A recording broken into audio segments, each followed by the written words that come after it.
The auctioneer looked at Ruth Mercer as if he was giving her one last chance to come to her senses. $700, he said, for the whole Bellwether property. As is. You understand what as is means, ma'am? Behind him, one corner of the old boarding house sagged toward the river. 3 windows had been covered with plywood, and a 4th had no glass at all.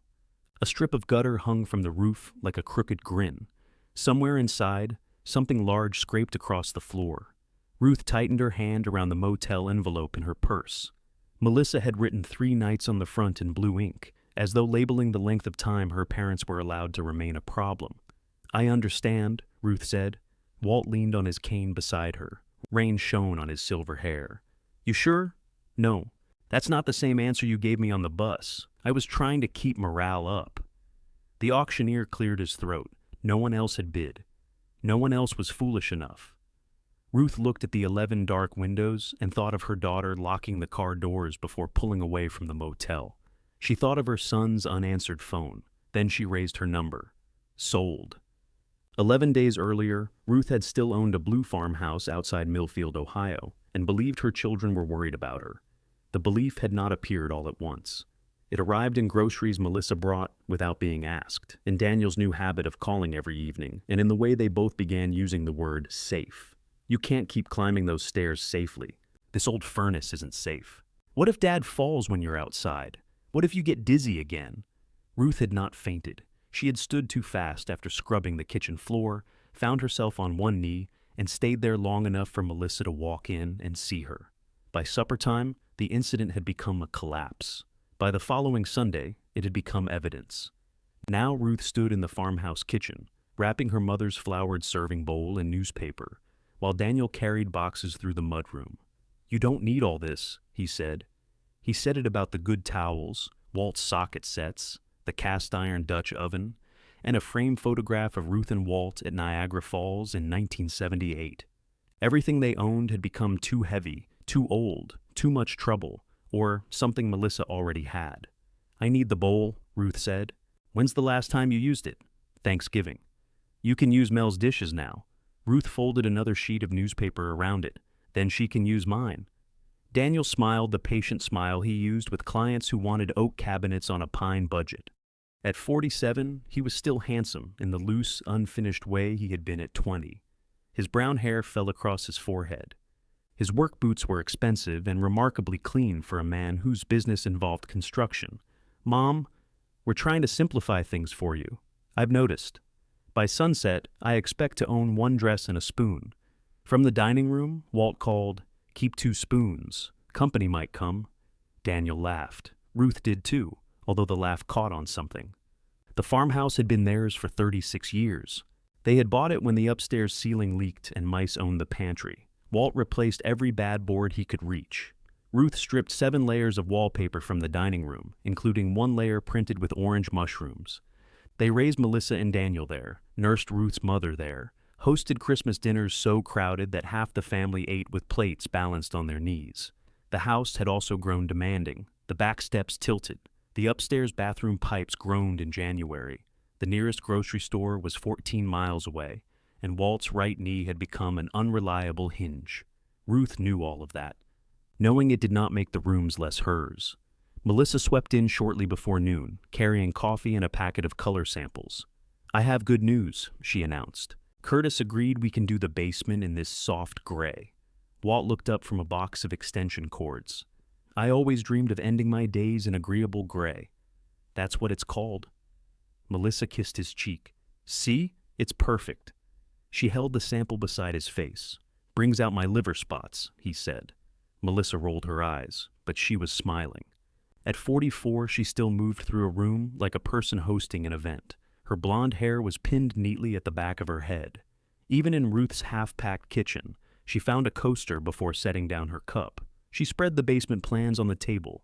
There would be a sitting area, a bedroom, and eventually a small bathroom. Curtis had not wanted a kitchenette because of insurance, resale value, or odors. Melissa's explanation changed depending on the day. You'll have privacy, she said. But you won't be isolated. It's the best of both worlds. Where does my workbench go? Walt asked. Curtis thinks the garage will be tight. It's a three-car garage. He uses the third bay for the golf cart.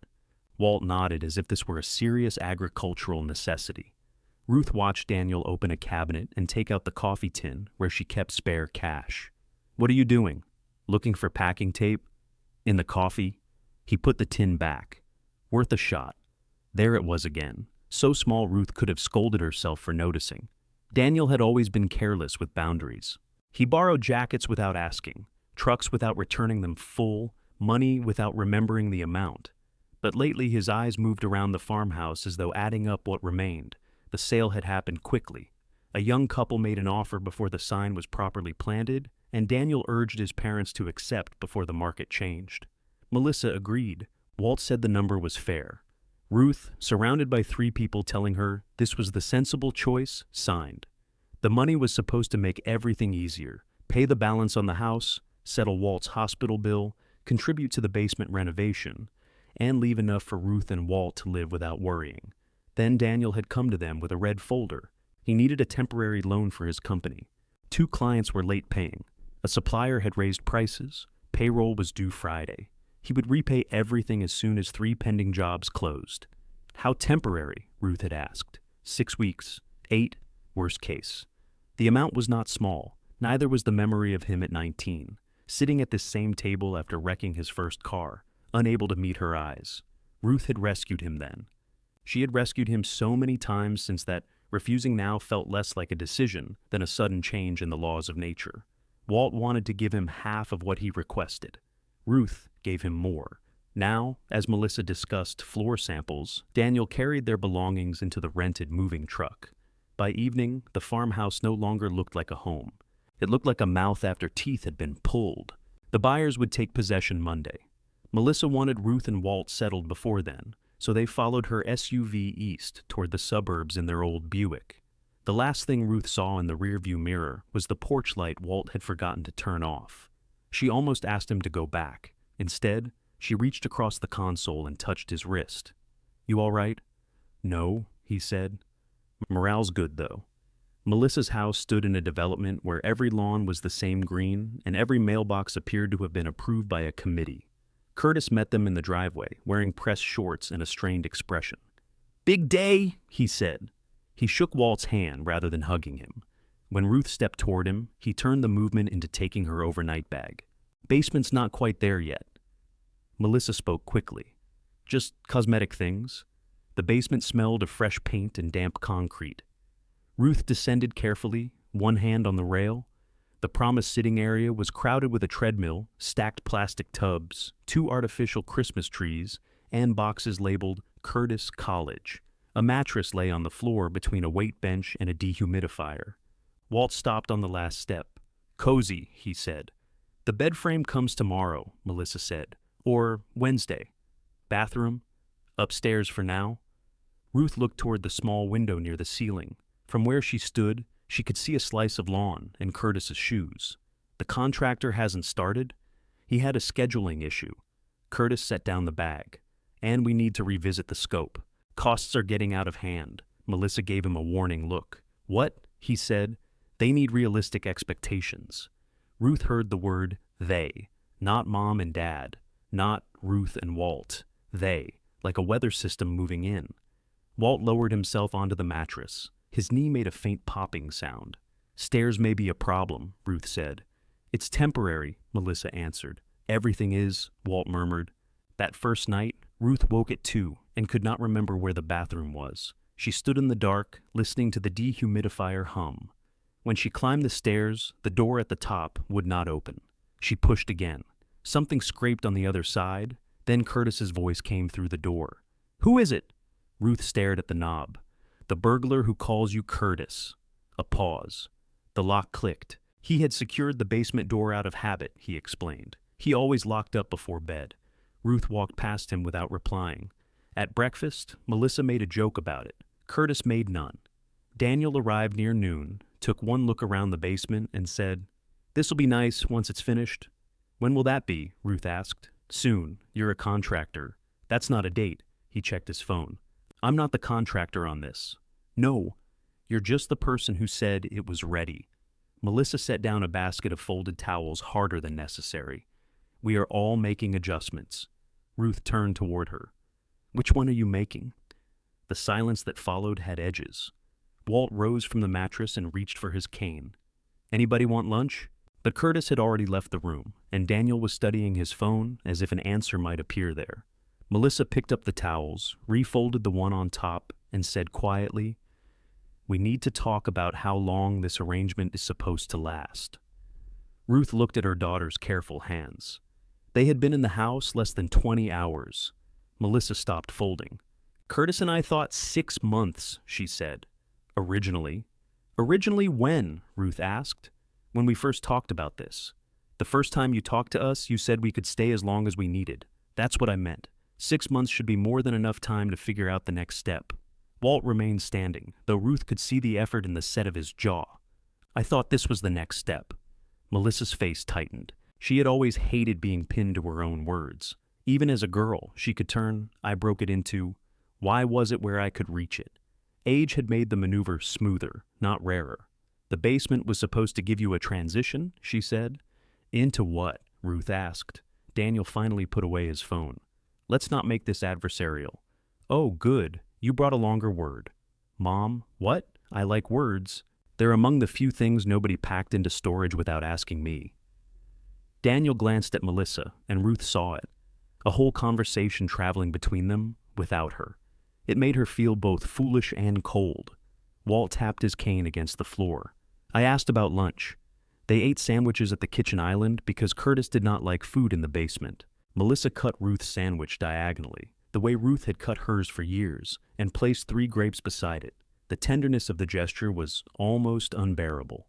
Afterward, Daniel drove Ruth and Walt to the storage facility to find more clothes. He had chosen a unit on the 2nd floor because it was cheaper. The elevator was out of order. "I'll run up," he said. "I need to see where my things are. They're safe." That wasn't my question. The facility's concrete stairs echoed under their feet. Walt took them slowly, pulling with one hand on the rail. Daniel climbed backward ahead of him, saying, "Easy, easy," until Walt stopped.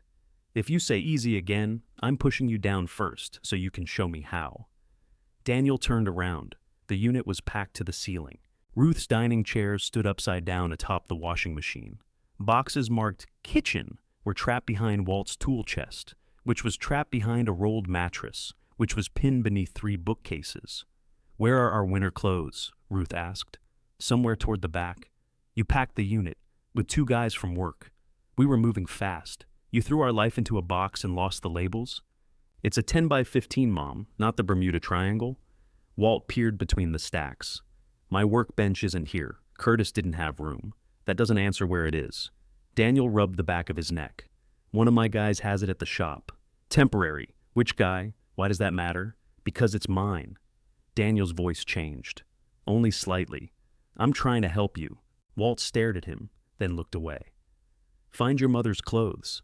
They left with 1 suitcase, 2 sweaters Ruth did not recognize as hers, and a carton containing the framed Niagara Falls photograph. In the parking lot, Daniel put the picture in the Buick's trunk and shut it quickly, as if embarrassed by evidence that his parents had once gone somewhere without him. The following days developed rules.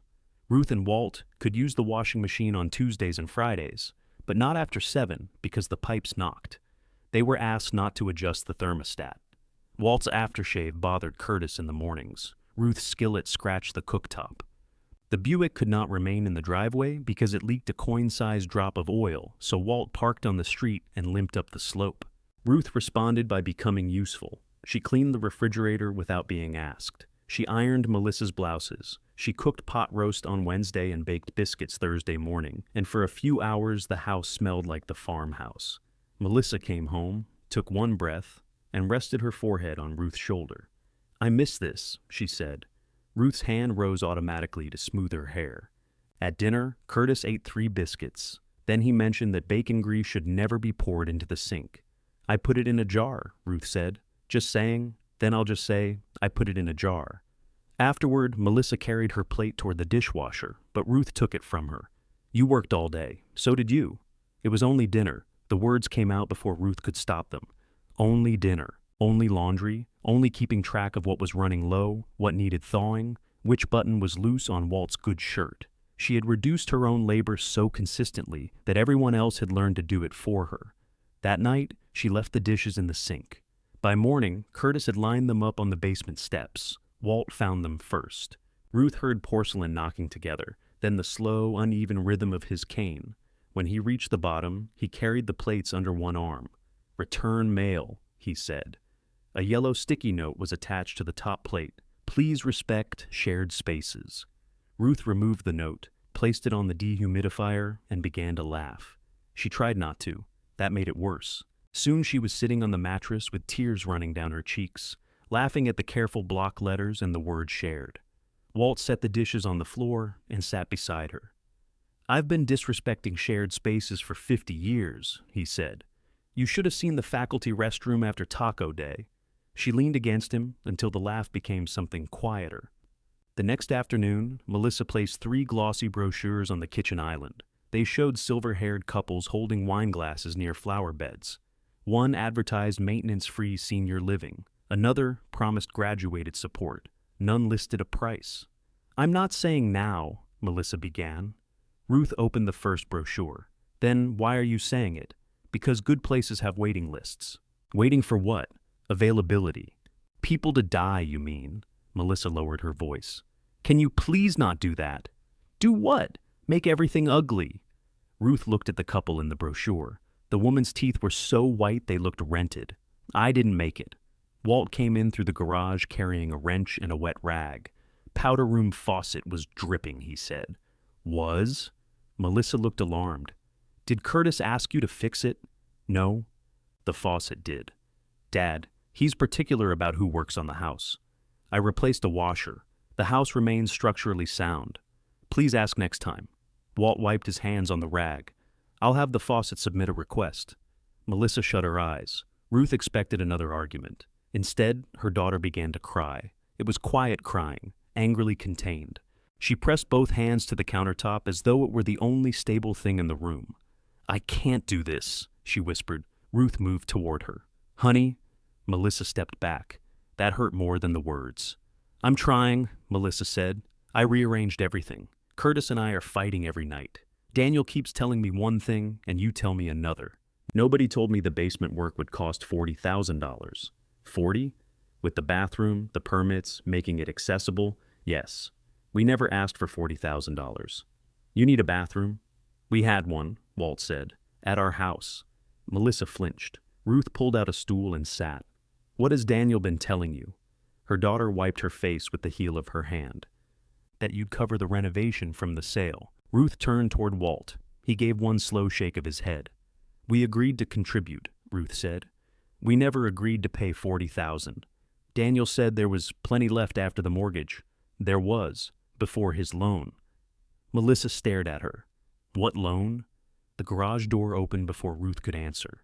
Curtis entered, talking into his phone, saw their faces, and ended the call. "What happened?" "Daniel borrowed money from them," Melissa said. Curtis gave a short laugh with no humor in it. "Of course he did. He's repaying it," Ruth said. "When? Soon? Is that the official date?" Ruth disliked Curtis. In that moment, she disliked him more for sounding like her. Melissa called Daniel. She put the phone on speaker before he answered. "What?" he said.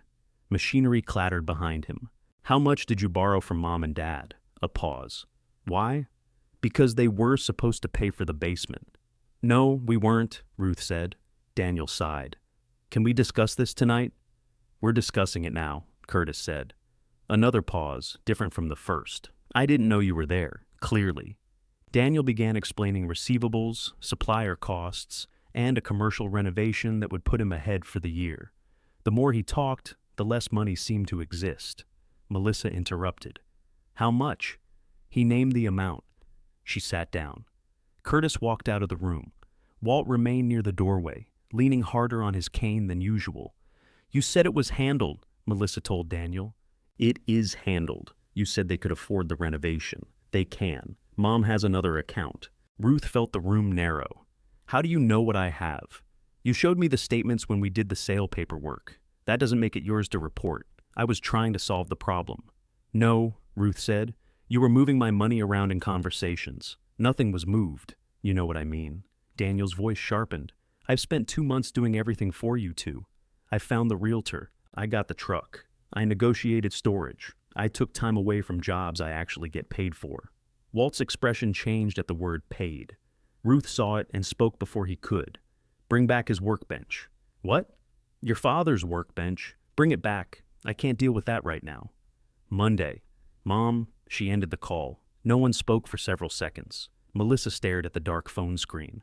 You should have told me. You should have asked us before spending our money. I didn't spend it. You assigned it. Melissa pushed the brochures aside. I thought we had a plan. So did I. Curtis did not come down for dinner. Walt said he was not hungry. Ruth made tomato soup anyway, but it scorched while she stood at the window watching an automatic sprinkler water Melissa's already wet lawn. That evening, she and Walt sat on the mattress with the Niagara Falls photograph propped against the wall. In the picture, Ruth was 25, wearing white sunglasses. Walt had hair and a shirt so orange it seemed lit from within.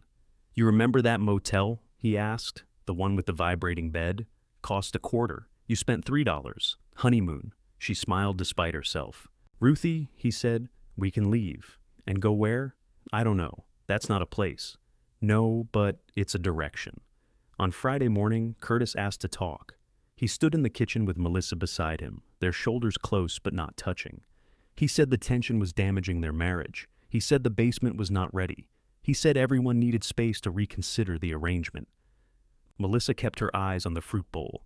For how long? Ruth asked. Just the weekend, Melissa said. Daniel can take you Monday. He said he'd make room at his place while we sort this out. Walt glanced at Ruth. Did Daniel say that to you? Ruth asked. Or did you leave him a message? Melissa looked up then. He knows. It was not an answer. They packed 2 suitcases. Walt carried his toolbox, though it struck his knee on the stairs. Melissa drove them 40 minutes to the Riverside Motor Lodge beside the highway. No one spoke except the navigation system, which kept urging her to make legal U-turns. At the office, Melissa paid for 3 nights and placed the receipt in a motel envelope. She wrote 3 nights across the front. Their room had 2 double beds, a humming air conditioner, and a painting of a sailboat listing on a purple sea. Melissa set Ruth's suitcase beside the door. I'll call tonight, she said. Ruth waited. Melissa hugged Walt first. Then she held Ruth tightly, almost desperately. I love you, she whispered. I know. It was the answer Ruth had given her children all their lives. This time, it sounded different. Melissa hurried to the car. Ruth and Walt stood outside the room as she backed away. For a moment, Ruth thought her daughter might lower the window. Instead, the locks clicked. On Monday morning, Walt sat dressed on the edge of the bed with his toolbox between his shoes. At noon, Ruth called Daniel. At 2, she called Melissa. By sunset, the crackers from the vending machine were gone. Tuesday morning, Daniel sent a text saying his truck was in the shop. Melissa did not answer at all. Ruth took the motel envelope from her purse, turned it over, and wrote down exactly how much money they had left. The number looked both larger and smaller, written in blue ink. $18,912. That was everything after the farmhouse balance, medical bills, moving expenses, storage, Daniel's loan, and the check Ruth had written toward Melissa's basement, before learning there was no contractor scheduled to begin. Their pensions would arrive near the end of the month. Until then, the number on the envelope had to contain food, lodging, transportation, medicine, and whatever came next. Walt studied it over her shoulder. We're not destitute, he said. No, we're just standing beside the highway with nowhere to live. That's a more expensive condition than destitution. He sat in the room's only chair and rubbed his knee. The motel had agreed to extend them 1 night at the weekday rate. 1 night sounded less like shelter than a warning. Ruth called the bank. Daniel had no authority to withdraw money, but he could view the account because she had let him help set up online statements. The young man on the phone asked a series of questions, one of which concerned the name of Ruth's first pet. Chicken, she said. I'm sorry? Chicken? He was a dog. Walt looked up. Mean dog. He was not mean. He bit the mailman. The mailman kicked him. The young man waited politely through this evidence. Then he removed Daniel's access, helped Ruth change the password, and directed her to the nearest branch. Daniel called 4 minutes later. Ruth watched his name brighten the motel phone screen. That was fast, Walt said. He must have alerts. Answer? No. The phone stopped. It began again almost immediately. Ruth turned it face down. They walked half a mile to the bank because Ruth refused to spend money on a taxi. By the time they reached it, Walt's limp had deepened, and she regretted the decision, though not enough to say so. Inside, they moved most of the money into a new account Daniel had never seen. Ruth withdrew $200 in cash and folded the receipt into the motel envelope. "You want paper statements?" the teller asked. "Yes," Ruth said, then pictured them arriving in Melissa's mailbox. No, not there. She rented a small safe deposit box for the farmhouse closing papers and the promissory note Daniel had signed. It cost more than she liked. Still, sliding the papers behind a metal door gave her a steadiness she had not expected. Outside, Walt leaned against the brick wall. "You all right?" "Knees complaining. What's it saying?" "That I married a woman who thinks taxis are a moral failure." Ruth looked toward the road. "I'm sorry. I didn't say the knee was right. They ate eggs at the diner next to the motel and tipped as if they still belonged in the world." Walt wanted to call Daniel. Ruth wanted Daniel to call for a reason other than money. Neither said this. A television above the counter advertised luxury apartments in Columbus. The smiling residents appeared to own no books, tools, or winter coats. Ruth watched a silver-haired woman open a spotless cabinet containing exactly 4 white plates. "Where does she keep her flowered bowl?" Ruth asked. "In storage," Walt said. "Second floor." Ruth stirred her coffee. "What if we bought a trailer?" "Could." "Rented a room?" "Could." "Move to Florida?" "Absolutely not. You didn't even think. I've met Florida," she smiled. "Bellwether?" Walt stopped with his fork halfway to his mouth. The name had come from nowhere and from 47 years ago. Bellwether, West Virginia, sat on the Ohio River beneath steep green hills. They had spent 4 nights there after their wedding, because Walt's cousin knew a man who ran a boarding house and gave them a room for $12 a night. They had gone to Niagara Falls later, after saving for 2 years. The framed photograph had merged the trips in family memory, but Ruth remembered Bellwether more clearly. Iron balconies, river fog, a diner where the waitress called everybody sugar. "What about it?" Walt asked. "I don't know. Still there? The town, probably. Boardinghouse? We'd be 90 if that place is still standing." He considered this. "We're not. Some mornings you make a good effort." Back in the motel room, Ruth opened the laptop Melissa had insisted they buy the previous Christmas. She connected to the motel's unreliable internet and searched Bellwether. The paper mill had closed, the population had fallen. The old hotel was now senior apartments, beyond their price. Main Street had a pharmacy, 2 churches for sale, and a diner called June's. Then Ruth found the auction notice. The town was selling 8 properties it had acquired after years of unpaid taxes and abandonment. Most were narrow lots or burned houses. The last listing showed a brick building at 14 River Street. Bellwether Boarding House, 11 rooms, substantial rehabilitation required. Minimum bid, $500. The photograph had been taken in winter. Weeds obscured the bottom windows. The rear porch appeared to be kneeling. Walt moved closer. "No," he said. "I didn't say anything. You got quiet in a specific way. It has 11 rooms. It has 9 windows. The others may be behind the plywood, or in the river." Ruth enlarged the image. The front steps were cracked. A faded sign still hung above the entrance, though only the letters ELLWET remained. "The auction is Thursday," she said. "Today's Tuesday. There's a bus." "Ruth." She turned toward him. He looked tired. Not old in the vague way people meant when they lowered their voices around him, but physically used up by the week. A purplish shadow marked the skin beneath his eyes. "I'm not suggesting we buy it," she said. "Good. I'm suggesting we look. That's how you bought the blue sofa. The blue sofa lasted 28 years. I hated it for 27. You napped on it every Sunday. I was waiting for it to die." Ruth looked back at the ruined building. "We need somewhere to go by tomorrow. That place isn't somewhere to go. That's somewhere people have already gone from." The truth of it settled between them. Walt lowered himself onto the edge of the bed. "How much are the bus tickets?" They bought 2 one-way fares, $86 apiece. The clerk at the motel let them leave the Buick in the back lot for a week after Ruth paid cash and promised it did not leak enough oil to create an environmental event. They carried only the suitcases and Walt's toolbox. Everything else remained in Daniel's storage unit, including Ruth's flowered bowl and the workbench no one would admit taking. Melissa called while they waited at the bus terminal. Ruth answered. "Where are you?" Melissa asked. There was no greeting, just fear disguised as irritation. "At the station." "What station?" "The bus station." "Why?" "We're taking a bus." "To where?" Ruth watched Walt buy 2 bottles of water from a machine. He rejected the first one because it cost $3, then bought it anyway. Bellwether. Silence. "Where is that?" "West Virginia." "Mom, this isn't funny. I'm not laughing. Daniel was going to get you."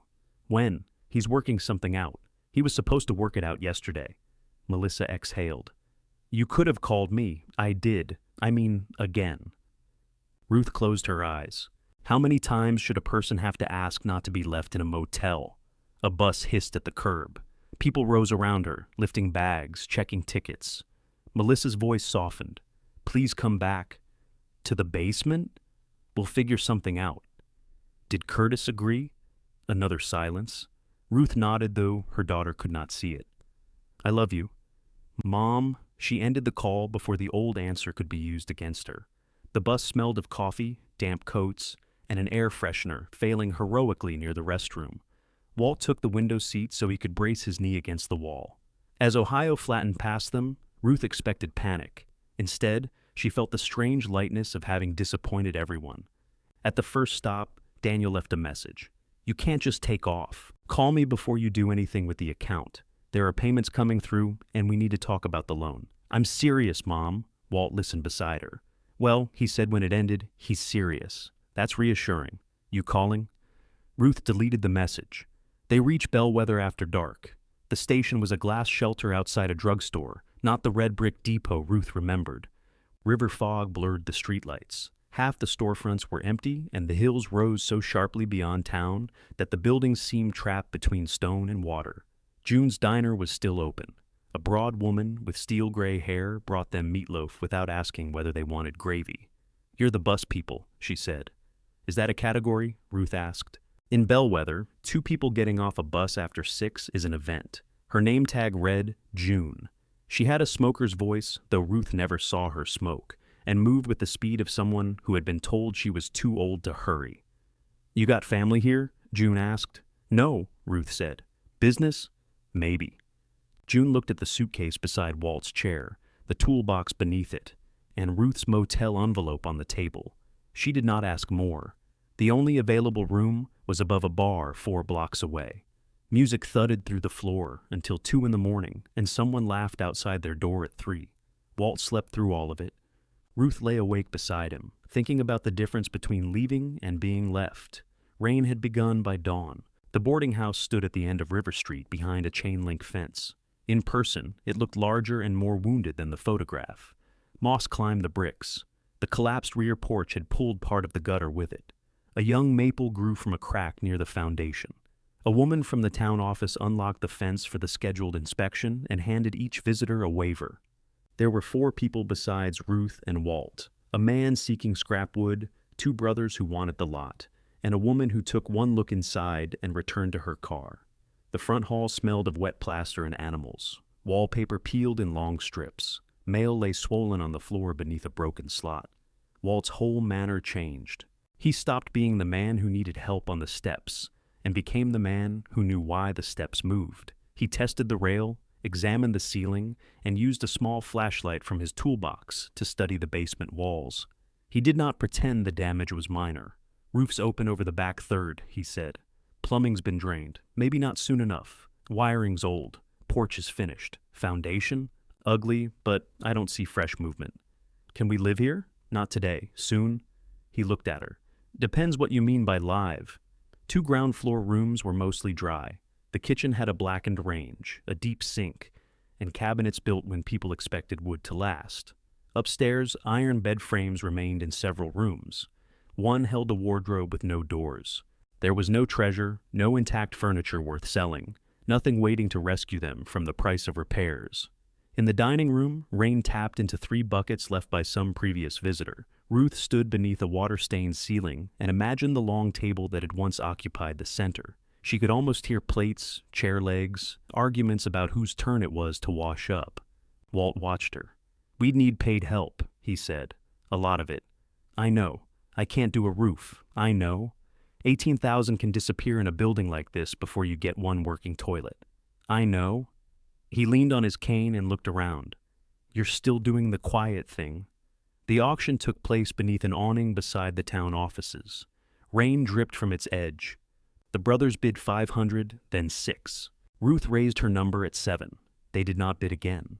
The auctioneer warned her about the condition. Walt asked if she was sure. Something scraped inside the house. Ruth said no. Then the auctioneer brought down his hand and sold them the Bellwether boarding house for $700. When Ruth signed the purchase receipt, her hand trembled. Not from triumph, from the clear understanding that they had just traded a temporary emergency for a permanent one. Walt tucked the receipt into the motel envelope. Well, he said, looking across the street at 11 dark windows, at least nobody can complain about my aftershave. Do you think it has hot water? Ruth asked. Walt looked at the boarding house. I'm not convinced it has cold water. The woman from the town office gave them a ring with 4 keys, only one of which opened anything. She also gave them a list of utility numbers and advised them to replace the front door lock. Has somebody been getting in? Ruth asked. Probably. People? The woman glanced at the broken upstairs window. Among other things, the thing that had scraped across the floor turned out to be a raccoon. It appeared on the staircase when Ruth opened the front door, large and offended, with plaster dust on its back. For several seconds they regarded each other. Walt lifted his cane. Go on? The raccoon did not go on. He knows you can't catch him, Ruth said. He doesn't know I don't intend to. They propped the back door open and made noise with a dented pot found in the kitchen. The raccoon retreated upstairs, crossed the hall, and finally departed through the broken window with an ease that suggested he had been paying no rent for some time. First eviction, Walt said. They could not move in that night.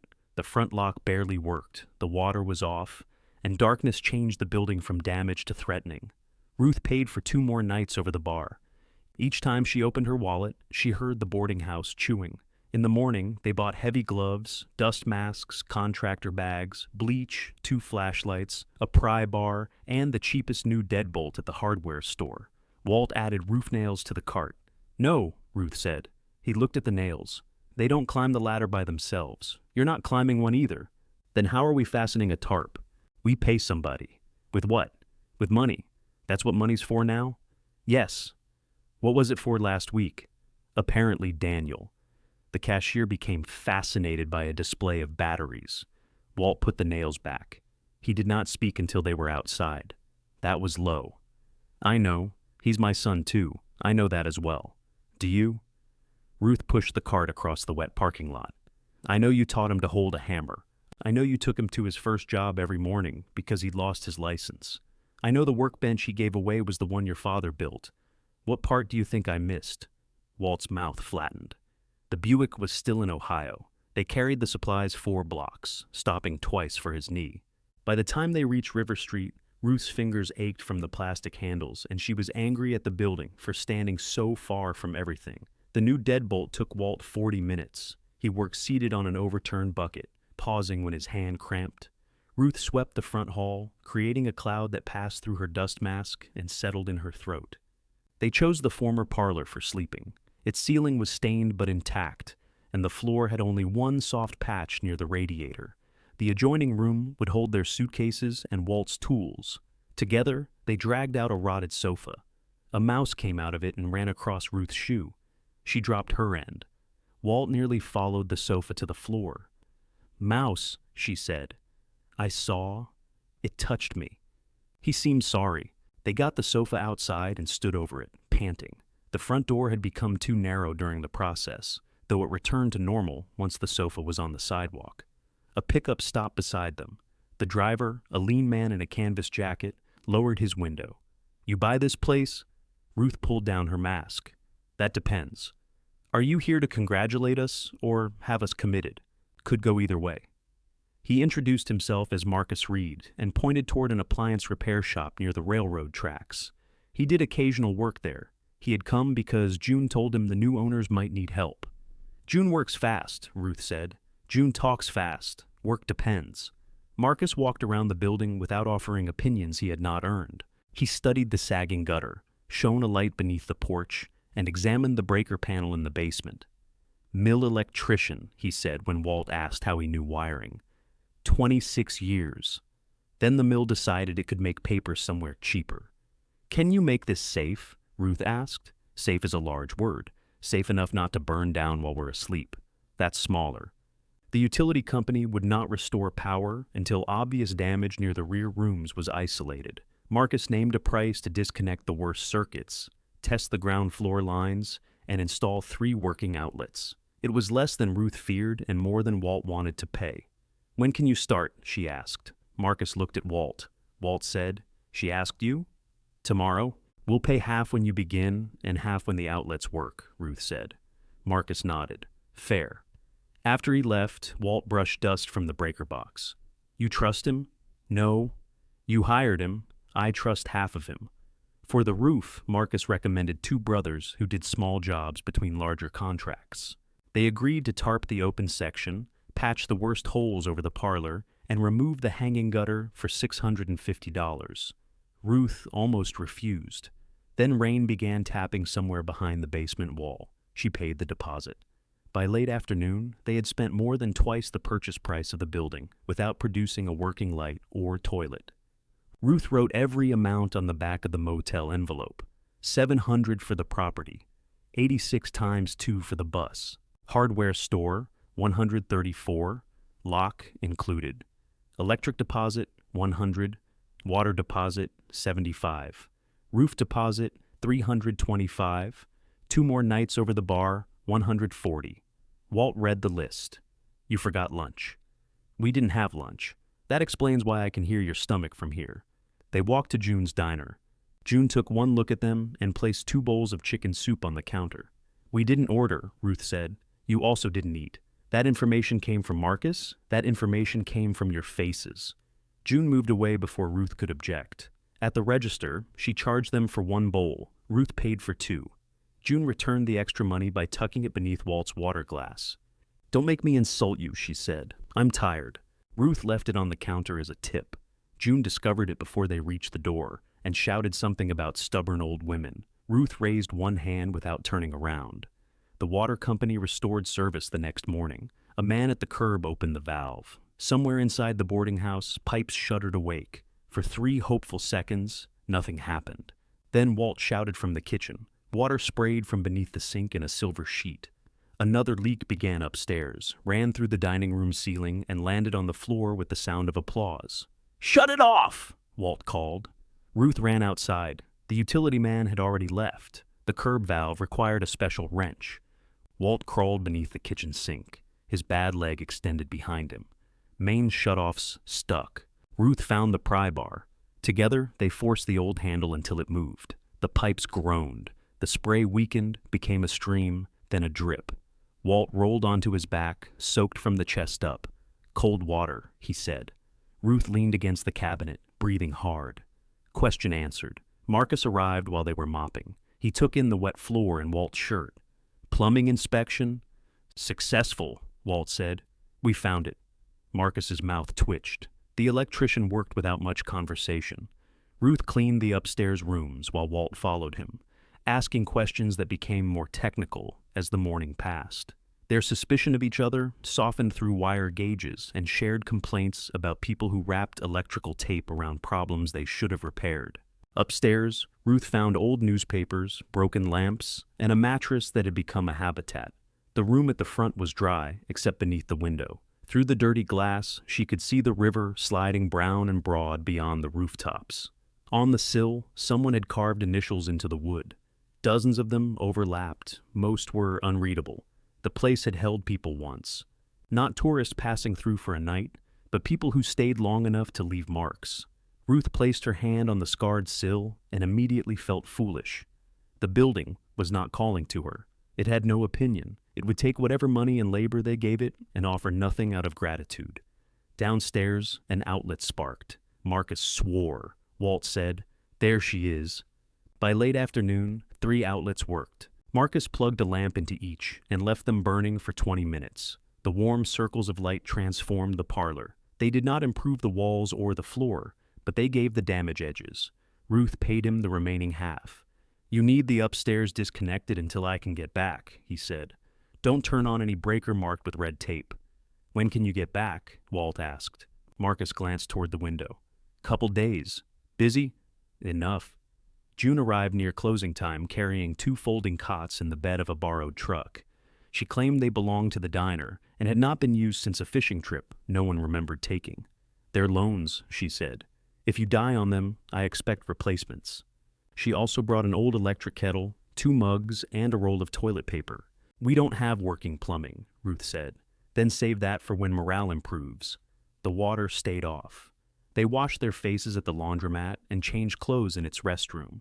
Ruth caught sight of herself beneath the fluorescent lights, hair flattened by rain, dust in the lines around her mouth, a bruise darkening one forearm.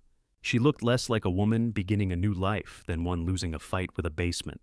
When they returned, Marcus's lamp glowed in the front window. Walt set up the cots. Ruth spread their coats across them because their blankets were in storage.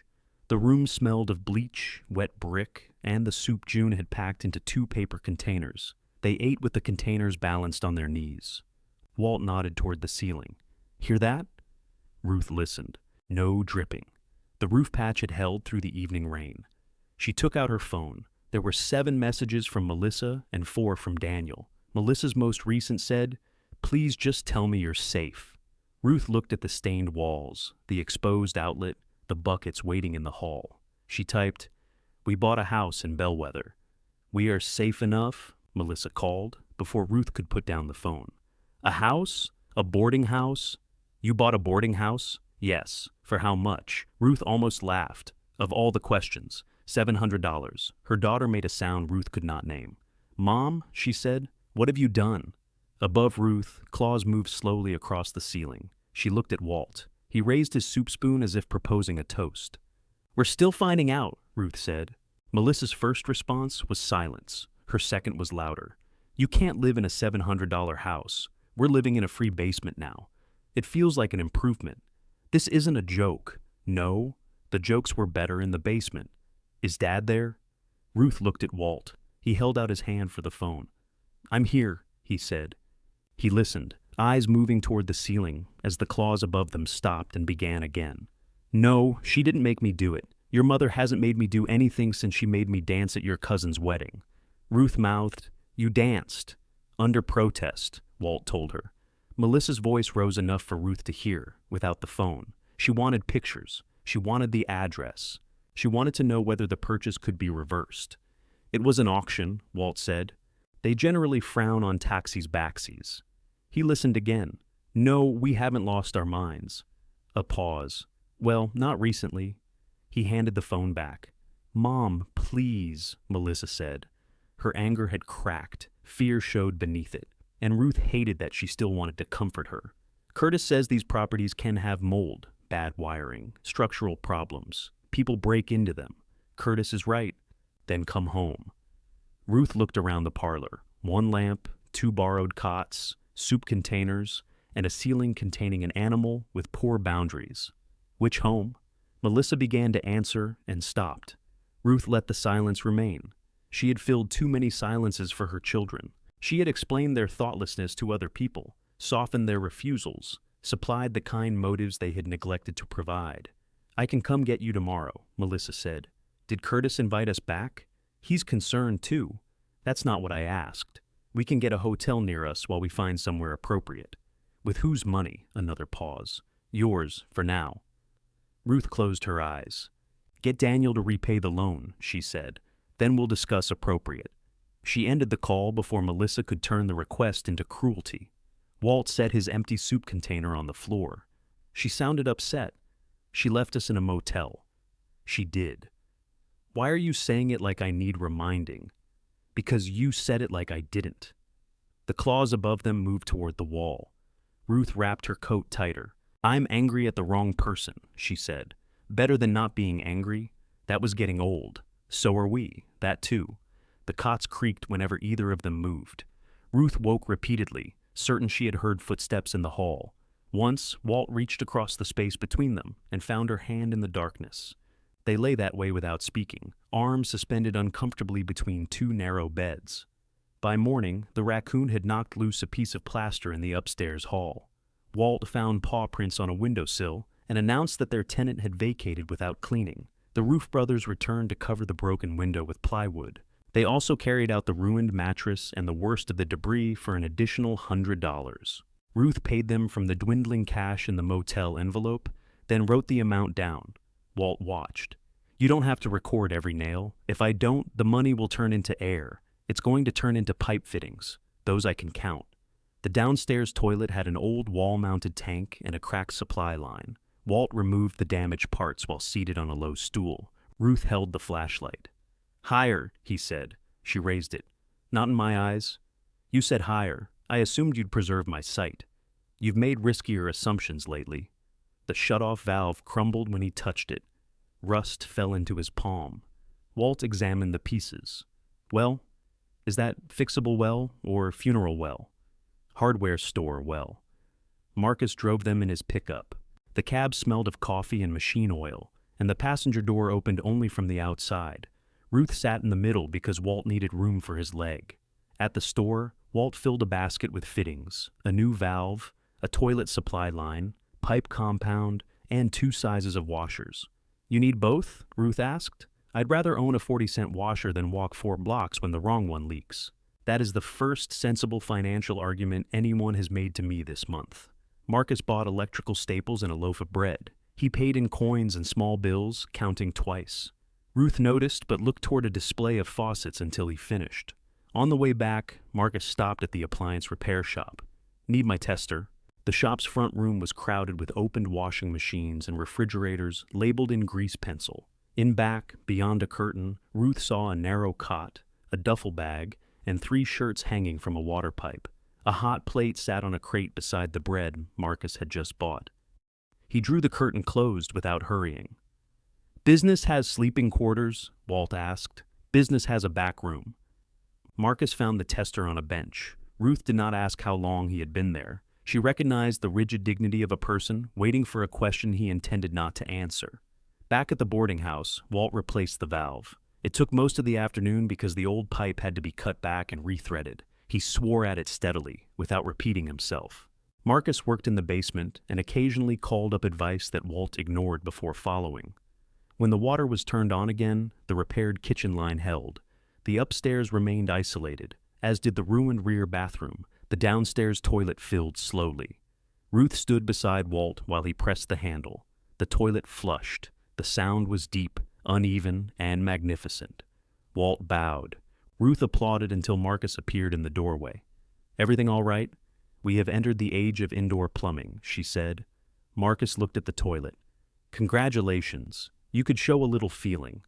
I'll save it until the tank stops running. The tank did not stop running. Walt adjusted the float, and on the second attempt, it did. That left them with cold water in the kitchen sink, 1 toilet, 3 outlets, and no shower. It was not enough to call the building habitable, but it was enough to make Ruth feel less like she was camping inside a mistake. She washed the soup mugs. Walt heated water in June's kettle and shaved using a small mirror propped against the sink. When he finished, he splashed on aftershave with unnecessary generosity.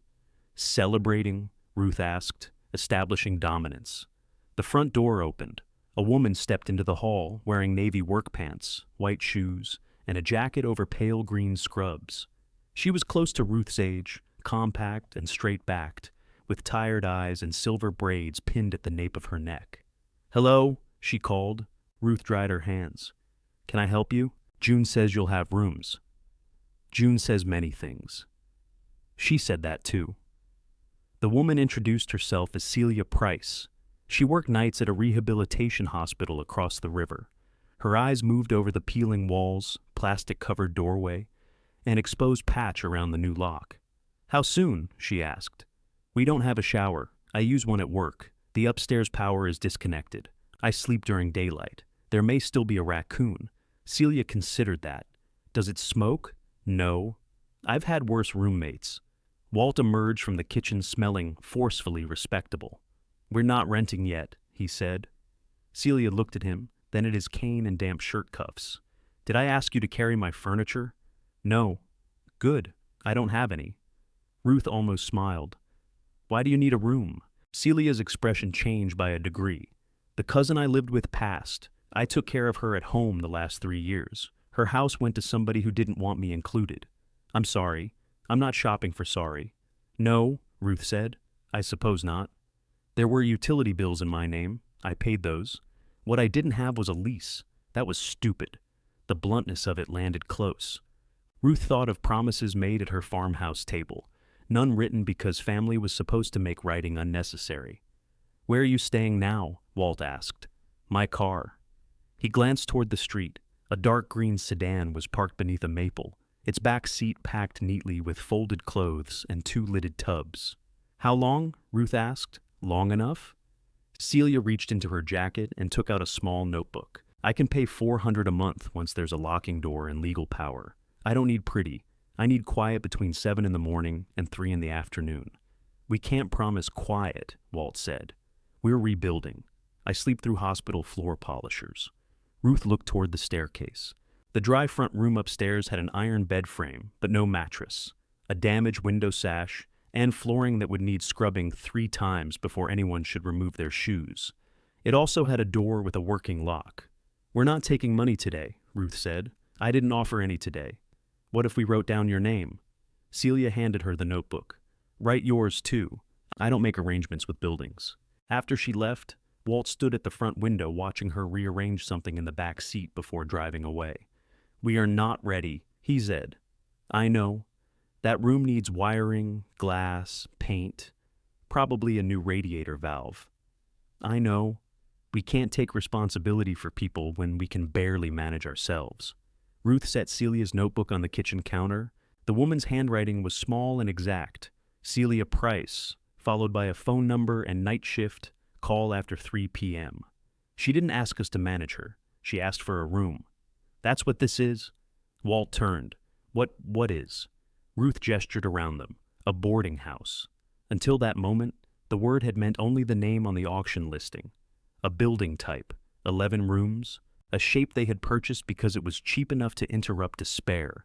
Now the word contained Celia sleeping upright in her car and Marcus's shirts hanging from a pipe.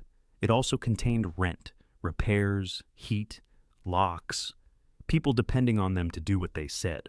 Walt lowered himself into a chair they had found in the dining room and repaired with wood glue. You're doing the quiet thing, he said. I'm thinking, that's the dangerous version. Ruth took the motel envelope from her purse and turned it over. Beneath the growing list of expenses, she wrote Celia. Front room, then, after a moment, Marcus, ask.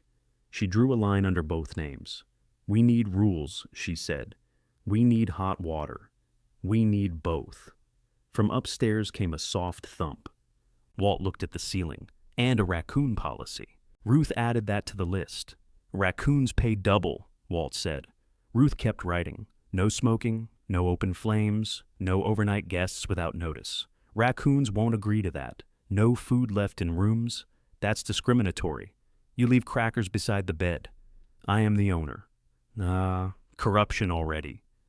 They sat at opposite ends of the repaired dining room chair, because it was the only place near the lamp. Ruth had opened a fresh page in Celia's notebook and titled it House Rules. The title looked too grand for a building with 1 toilet and no bathing facilities. Quiet hours, she said. Celia sleeps days, then quiet hours during the day. Marcus works days. Does he? Walt looked toward the basement door. Marcus had been there since sunrise, replacing a scorched junction box. He arrived every morning at 8, left around 6, and never appeared in freshly washed clothes. Ruth had begun noticing the difference between facts and things a person arranged not to know. She added, respect other people's sleep. That should cover it. Put down rent, Walt said. $400 for Celia. And Marcus? We haven't asked. Then you don't know if he wants a room, I wrote ask. You also wrote his name beneath hers, like assigning tables at a wedding. Ruth closed the notebook. Would you prefer he sleep beside a broken refrigerator? I'd prefer you not decide what people need before they say it. The words were not cruel. That made them harder to dismiss. She watched Marcus come up the basement steps, carrying blackened wire. He laid it on the kitchen floor to show Walt where the insulation had failed. This is why the rear circuit stays dead, he said. Can you replace it? Ruth asked. Can? Not today. Why not? Because I quoted the panel and the ground floor outlets. That's what you paid me for. Ruth glanced at Walt. He pretended to examine the wire. Fair, she said. Would you quote the upstairs front room? Marcus wiped his hands on a rag. For Celia? If she takes it. He looked up the staircase. Need to pull a new line? 2 outlets, 1 ceiling fixture, 300 labor. Materials, maybe 150. What about the room across from hers? What about it? Same work? Near enough. Ruth rested both hands on the notebook. Would you consider taking part of the payment as rent credit? Marcus's face closed. I don't need charity. Good. We don't have any. Walt coughed into his fist, hiding a laugh. Ruth continued. You tell us what your work is worth. We put it in writing. You pay the rest of the rent in money, same as anyone else. If you don't want the room, say no. Marcus studied her. How much? 400, once there's a working shower. Less until then? Room across from Celia? Yes. Window shuts? Mostly. Door lock? Walt can install one, Walt said. Apparently. Marcus picked up the scorched wire. I'll look at the room. It was not agreement, but he left his bread on the kitchen counter that evening. The house demanded decisions in an order no sensible person would choose. They needed a shower before tenants, electricity before a shower, glass before heat, and income before any of it. Ruth made columns in the notebook. Need now, need before winter, would be nice. Nearly everything tried to move itself into the first column.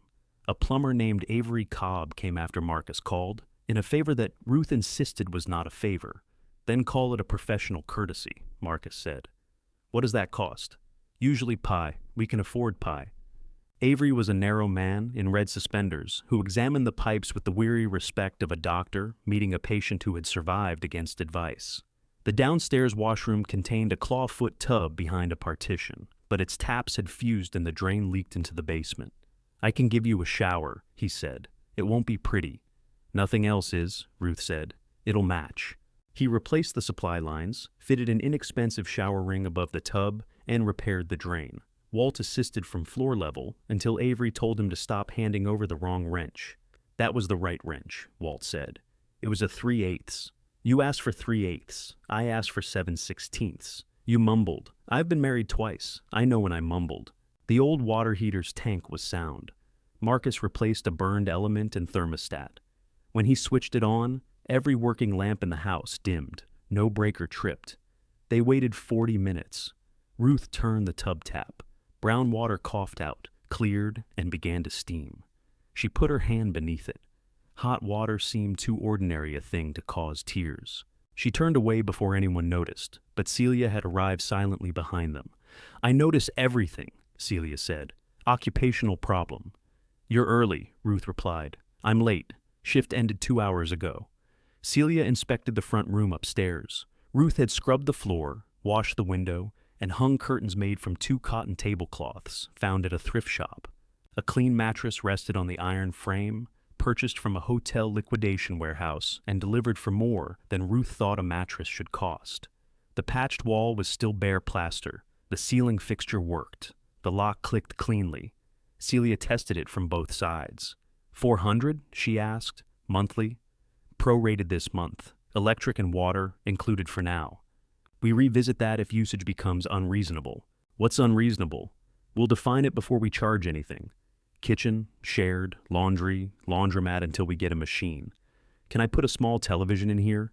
If it doesn't overload the circuit. Marcus, standing in the doorway, said, It won't. Celia looked past Ruth at him. You staying? Considering. Snore? Not across hallways. Everybody snores across hallways in old buildings.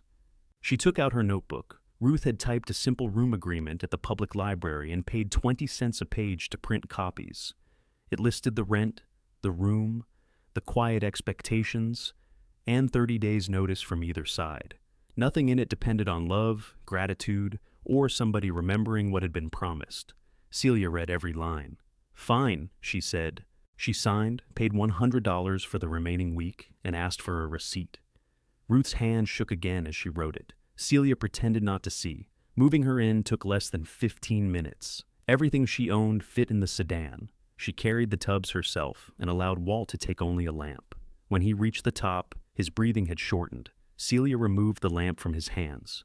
Sit. I'm fine. You can be fine in a chair. There isn't one. Marcus brought up the dining room chair. Walt sat, offended by the efficiency with which he had been overruled. Celia placed 2 fingers against his wrist. What are you doing? Stealing your identity. She counted silently. You take your blood pressure medicine today? Yes. What time? He looked at Ruth. Celia nodded. That's what I thought. My pills are in the suitcase. Then unpacked the suitcase. Ruth expected Walt to snap at her. Instead, he smiled. You always this pleasant? Only with men who make me climb stairs after a night shift. She closed her door and locked it. Marcus moved into the room across the hall before supper. He brought 1 duffel bag, the shirts from the water pipe, his hot plate, and the crate he had used as a table. Ruth gave him a written credit of $225 for the front room wiring, based on the hours and materials he listed. He paid the difference for the month in cash. No security deposit until the rear circuit is done, he said. We didn't discuss a security deposit. You should. Ruth added it to the notebook. Their first shared meal was eaten in the kitchen because the dining room still smelled of wet plaster. June brought a skillet of cornbread and denied bringing it, even while setting it on the counter. Found this in my truck. In a hot skillet? Ruth asked. Strange things happen. Celia had gone to sleep. Marcus ate standing up until Ruth pointed to a folding chair. We only have 2, he said. We have 3. One's upstairs. That one's supporting Walt's independence. Walt raised his spoon. Poorly. June looked from Marcus to the stairs. You move in, for now. You owe me $17. For what? Knowing before you did. After June left, the 4 of them began discovering the difficulty of sharing space. Marcus left his mug in the sink.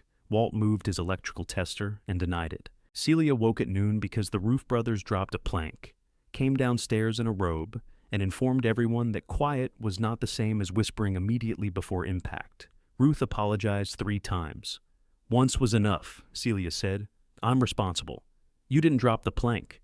It's my house. Celia opened the refrigerator, which consisted of 2 coolers packed with melting ice. Then your house needs milk. Their pension deposits arrived, bringing relief and a new argument. Walt wanted to spend part of his on a used washer. Ruth wanted glass for the remaining broken windows. People can use the laundromat, he said.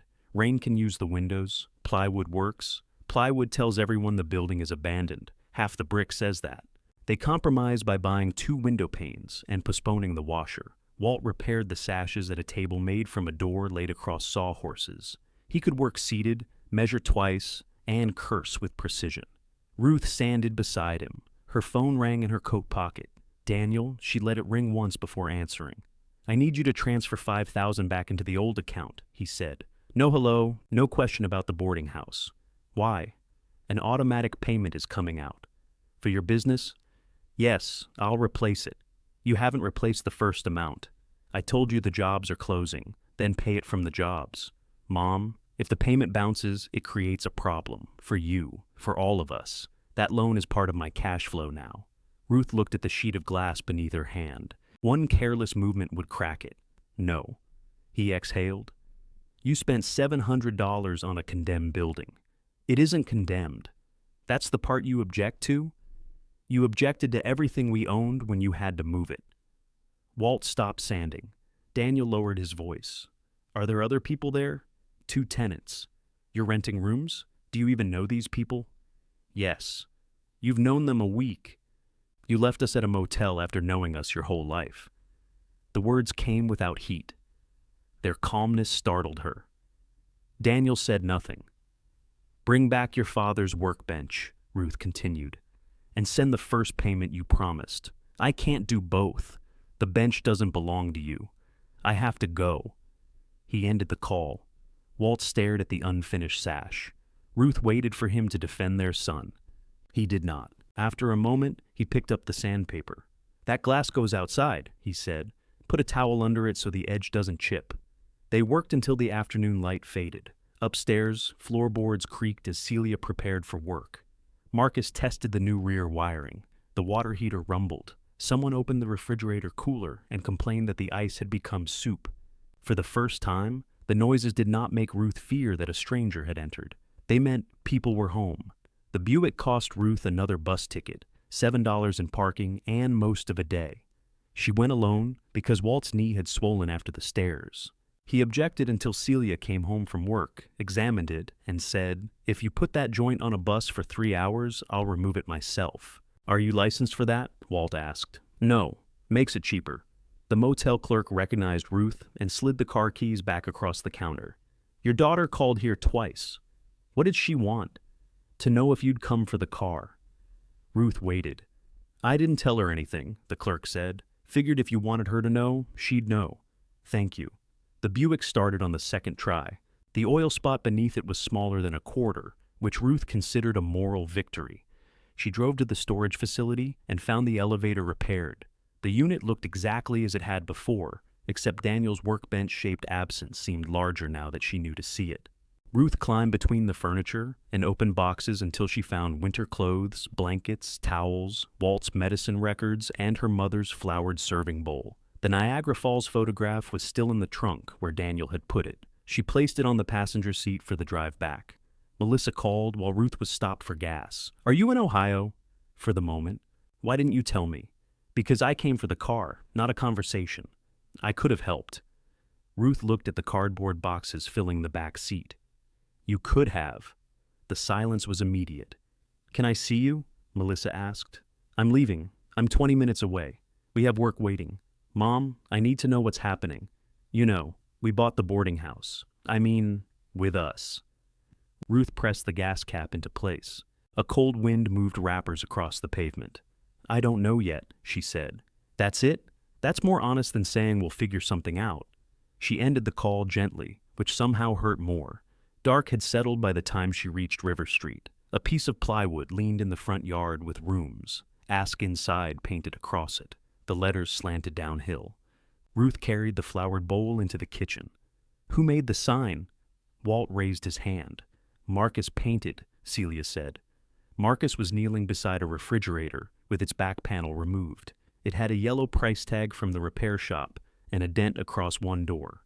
"You bought a refrigerator?" Ruth asked. $40, Walt said.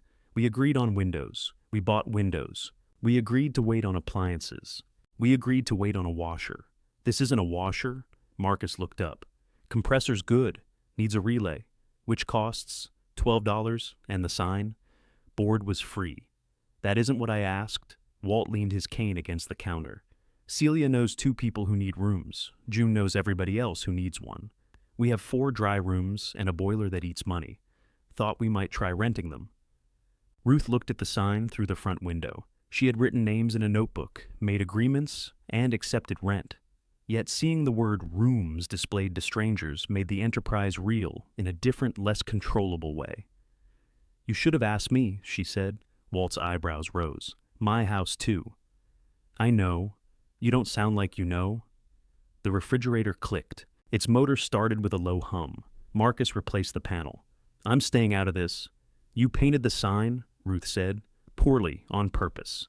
Celia took the flowered bowl from Ruth's hands and examined it. "Pretty." "My mother's." "What do you use it for?" "Thanksgiving." Celia opened a cooler, removed a bag of apples, and poured them into the bowl. Ruth almost objected.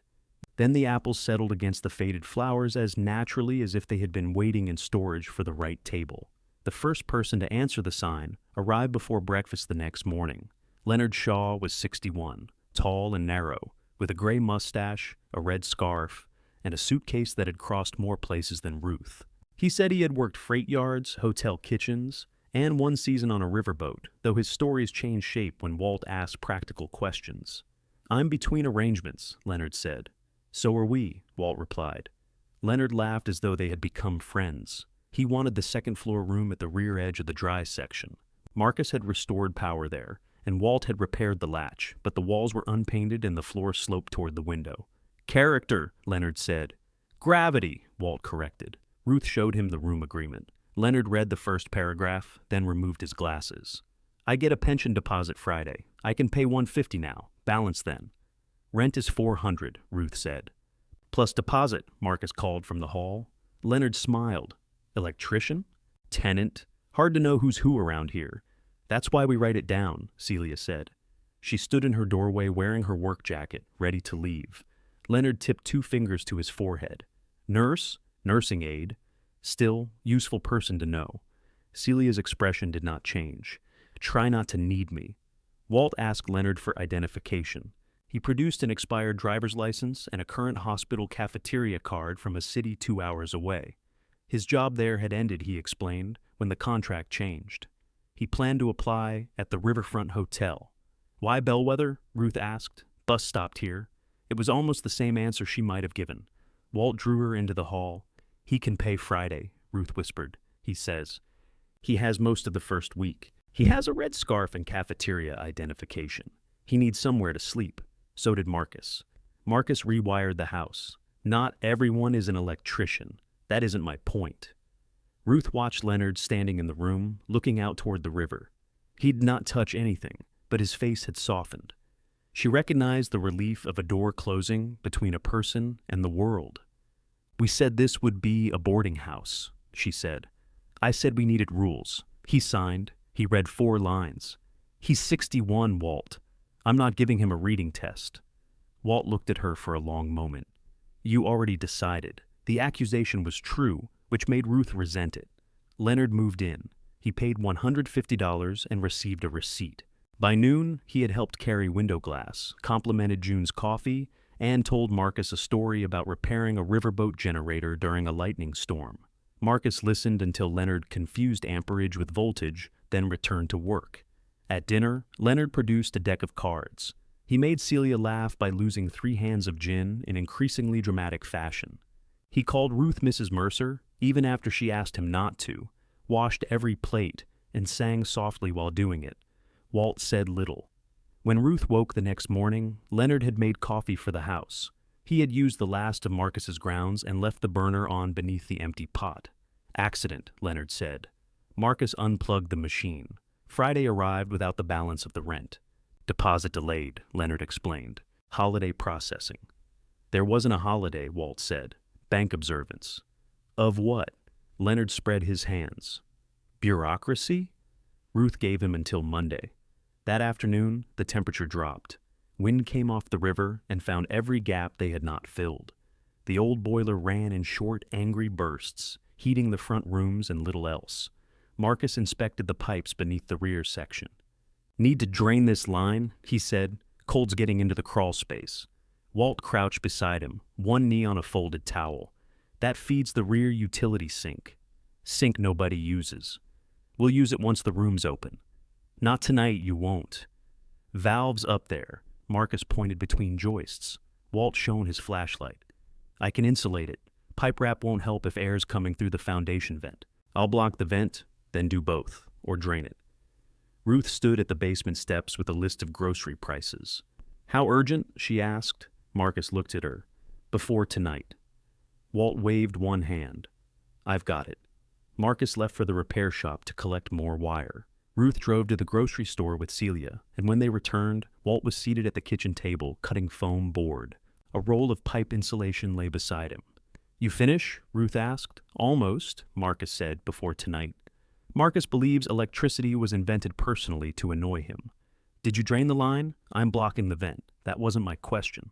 He put down the utility knife. Ruth, I maintained 6 school buildings for 32 years, and now you're tired. I'm sitting. Exactly, the word landed wrong. Walt pushed himself upright. I can still do things. I didn't say you couldn't. You pay people before I've looked at the problem, because a roof doesn't care about your pride, and a budget doesn't care about your fear. Celia quietly took the grocery bag from Ruth and began putting food away. Ruth lowered her voice. What is that supposed to mean? It means every person who walks in here needing something becomes a room you have to fill. We don't have the money. Leonard will pay. Leonard will sing. From the doorway, Leonard said, I also mop. No one had heard him enter. The red scarf was wrapped twice around his neck. His smile remained, but barely. I'll have the money, he said. Ruth felt exposed in front of him and angry at Walt for causing it. We know, she said. Walt looked away. Ruth went upstairs before she said something she could not repair. She spent an hour cleaning a room they had no funds to open. Below her, the boiler stopped and started. Floorboards carried movements through the house. Celia leaving for work, Marcus returning, Leonard humming in the kitchen. Walt did not come up. Near midnight, cold woke Ruth on her cot. Walt slept in his coat, turned away from her. The building creaked around them. Wind pressed against the patched windows. Then came a sound beneath the floor, sharp as a branch breaking. Walt opened his eyes. A second crack followed. Somewhere toward the rear, water began rushing. Marcus's door opened upstairs. "Maine!" he shouted. Walt was already reaching for his cane. Ruth's bare feet struck the freezing floor as she ran after him, and the house seemed to fill with the roar. Ruth reached the kitchen first and grabbed the main shutoff beneath the sink. It would not move. "Pry bar," Walt said. "Where?" "Toolbox." The toolbox was in the parlor, but Marcus came down the stairs carrying a wrench. He wore work pants, unlaced boots, and no shirt beneath his open coat. Leonard appeared behind him, wrapped in a blanket like a red-scarfed prophet. "Rear line?" Marcus asked. Walt nodded. Together, Marcus and Ruth forced the valve. It turned a quarter inch and stopped. Walt lowered himself to the floor, wedged the cane handle against it, and pushed. The valve gave. The roar inside the walls weakened, though water continued pouring from the ceiling near the rear stairs. Marcus ran toward the basement. Walt tried to follow and slipped on the wet kitchen floor. Ruth caught his coat, not his weight. They both struck the cabinet. Pain shot through her shoulder. "I'm fine," he said immediately. "You're on the floor. I can be fine on the floor." "That joke's used up?" Leonard brought towels. Ruth almost told him not to use the good ones before remembering they had no good towels anymore.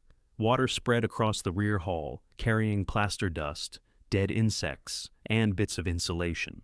It seeped toward the kitchen in a dark, widening line. Marcus returned with 2 buckets. Pipes split above the crawl space. Water got into the wall. "How bad?" Ruth asked. "Bad enough." Walt pushed himself upright using the cabinet. "I blocked the vent." "You blocked half the vent. I couldn't reach the other side. Then you should have drained the line. I know that now. You knew it this afternoon." "Marcus," Ruth said.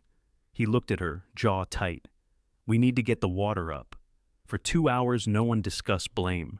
They moved furniture, filled buckets, wrung towels into the bathtub, and swept water toward the rear door. Leonard mopped without singing. Marcus opened part of the wall to release trapped water. Ruth held the flashlight while Walt sat on a chair and directed airflow as though it were a school maintenance emergency. Celia returned from work before dawn. She took one look at them and changed into old clothes. "I have a dry room," she said when Ruth protested. "That makes this my problem at least, until breakfast." The soaked section had been empty, but water reached the kitchen baseboards and one of the new electrical runs. Marcus killed that circuit. 3 outlets again, Walt said. 2, Marcus replied. The floor became quiet after sunrise. Without running water or the rear circuit, the house felt as it had on their first day. Only now the loss was measurable. Avery arrived at 8 carrying coffee and wearing his red suspenders beneath a heavy coat. I hear the building tried to become a swimming pool. "Wading pool," Leonard said. Avery inspected the split pipe and the half-blocked foundation vent. He did not scold Walt. His silence did the work. The repair required removing several feet of old galvanized line and replacing it with insulated copper. The damaged wall had to remain open until the framing dried. Avery wrote a price on his pad. Ruth looked at it twice. "Can we pay half now?" "Half now. Rest next pension," Walt said. "Take it from mine." "It's all ours," Ruth replied. "I made the decision. We made plenty of them. Not that one." Avery cleared his throat. "I can come back after lunch." "No," Ruth said. "Do it." Walt went to the parlor. She found him sitting on his cot, holding the foam board he had cut the previous afternoon. One edge was marked with careful measurements. "I could have reached the other side 10 years ago," he said. Ruth leaned against the doorway. 10 years ago, this wasn't our pipe. That's not the point." "No." He turned the foam board in his hands. My knee locked. I was down there, and it locked. I thought if I sat a minute, it would release. Then you came back. And you said you'd finished. I said almost. That was not the time to protect your pride. He looked up. "You think I don't know? I think you'd rather flood the house than let Marcus see you can't reach something. And you'd rather rent a room to a stranger than admit we're not ready." The words landed with the clean force of a dropped tool. Ruth folded her arms. "This is not about Leonard. It's about both of us promising things, because we can't stand what happens when we say no.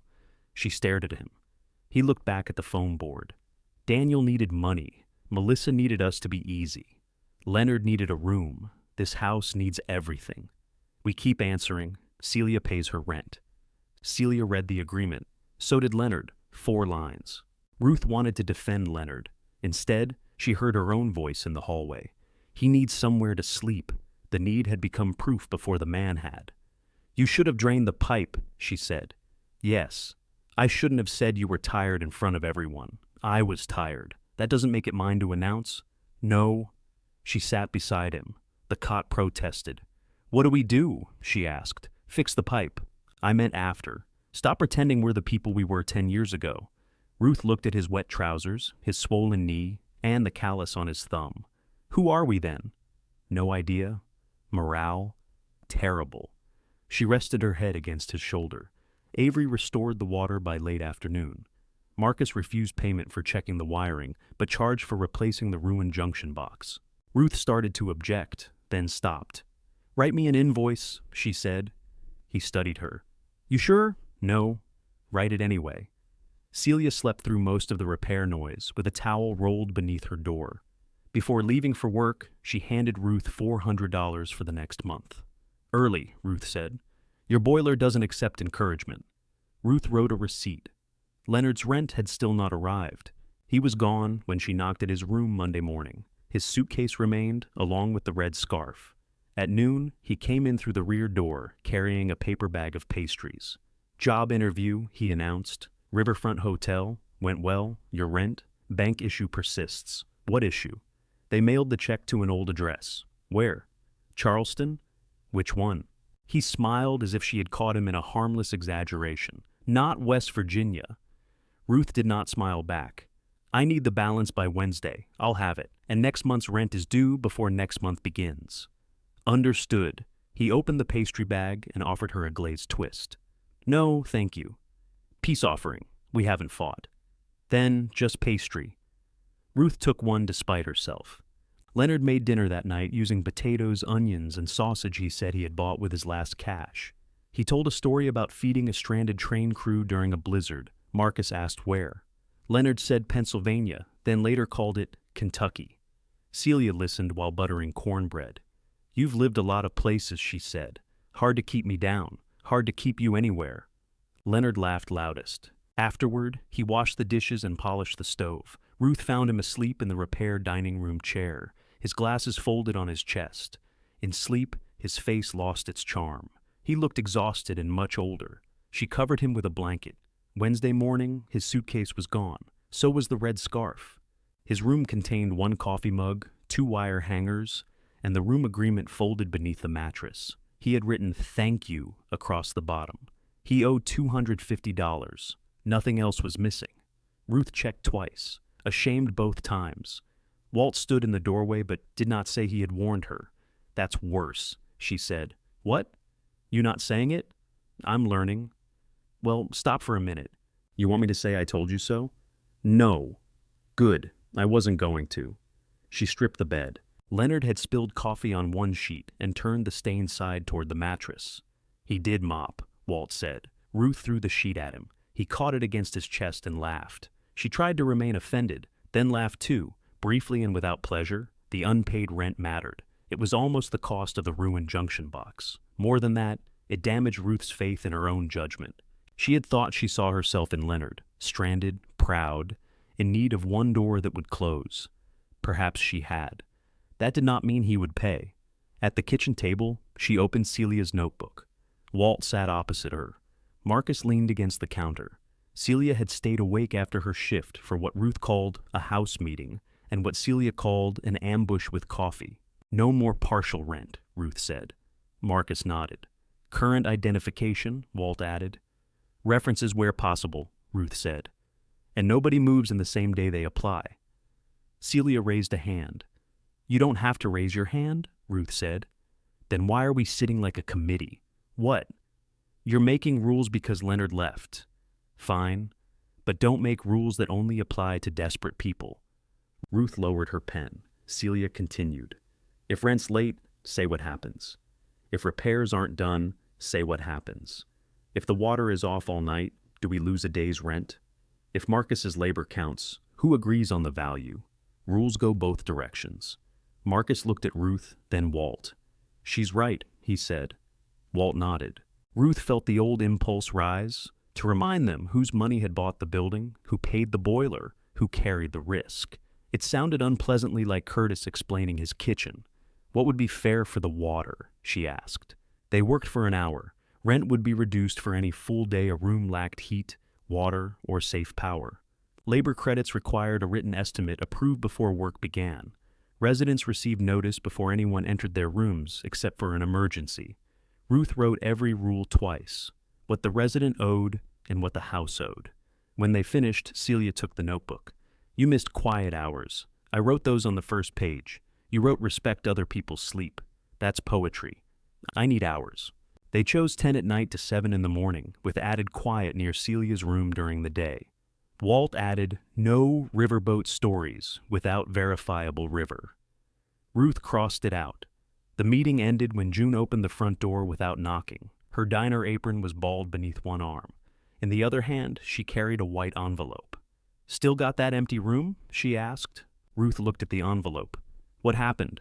My landlord sold the building. June tossed the notice onto the table. New owner wants it empty by the end of the month. I'm sorry, Ruth said. June pointed a thick finger at her. If you start shopping for sorry, I'm leaving. Despite everything, Ruth smiled. You'll need to apply. I know you. That should count against me. Current identification, full rent before move-in. No same-day occupancy. June pulled out a chair. Fine, but I'm not paying $400 for that crooked rear room. It has character. It has gravity. Walt looked pleased. That's what I said. June examined the new rules, argued about kitchen storage, demanded a written promise that no one would touch her cast iron pans, and negotiated a lower first month in exchange for painting her room herself. Ruth wrote the terms down before agreeing. June signed every page. When she left, the notice from her landlord remained on the table beside Leonard's abandoned agreement and Avery's plumbing bill. Ruth gathered the 3 papers. One was a promise somebody had walked away from. One was the price of pride. One was proof that even June could be told she no longer belonged where she lived. Ruth placed the new house rules on top and weighted them with her mother's flowered bowl, now filled with apples. This time, she intended to read every line. June moved in with 7 cast iron pans, 4 boxes of cookbooks, a yellow armchair, and a plant she called Mr. Franklin. Mr. Franklin was a peace lily with brown tips. He's dramatic, June explained. Miss one watering, and he acts dead. Walt carried the smaller pans upstairs. Marcus and Ruth maneuvered the armchair through the front door, while Celia stood in the hallway, announcing how many inches remained on each side. 2 left, Celia said. I don't have 2, Ruth answered. The chair does. Then tell the chair. June came behind them, holding Mr. Franklin. If you scrape that arm, I'm deducting it from rent. You bought this chair at a yard sale in 1989, Celia said. It has sentimental upholstery.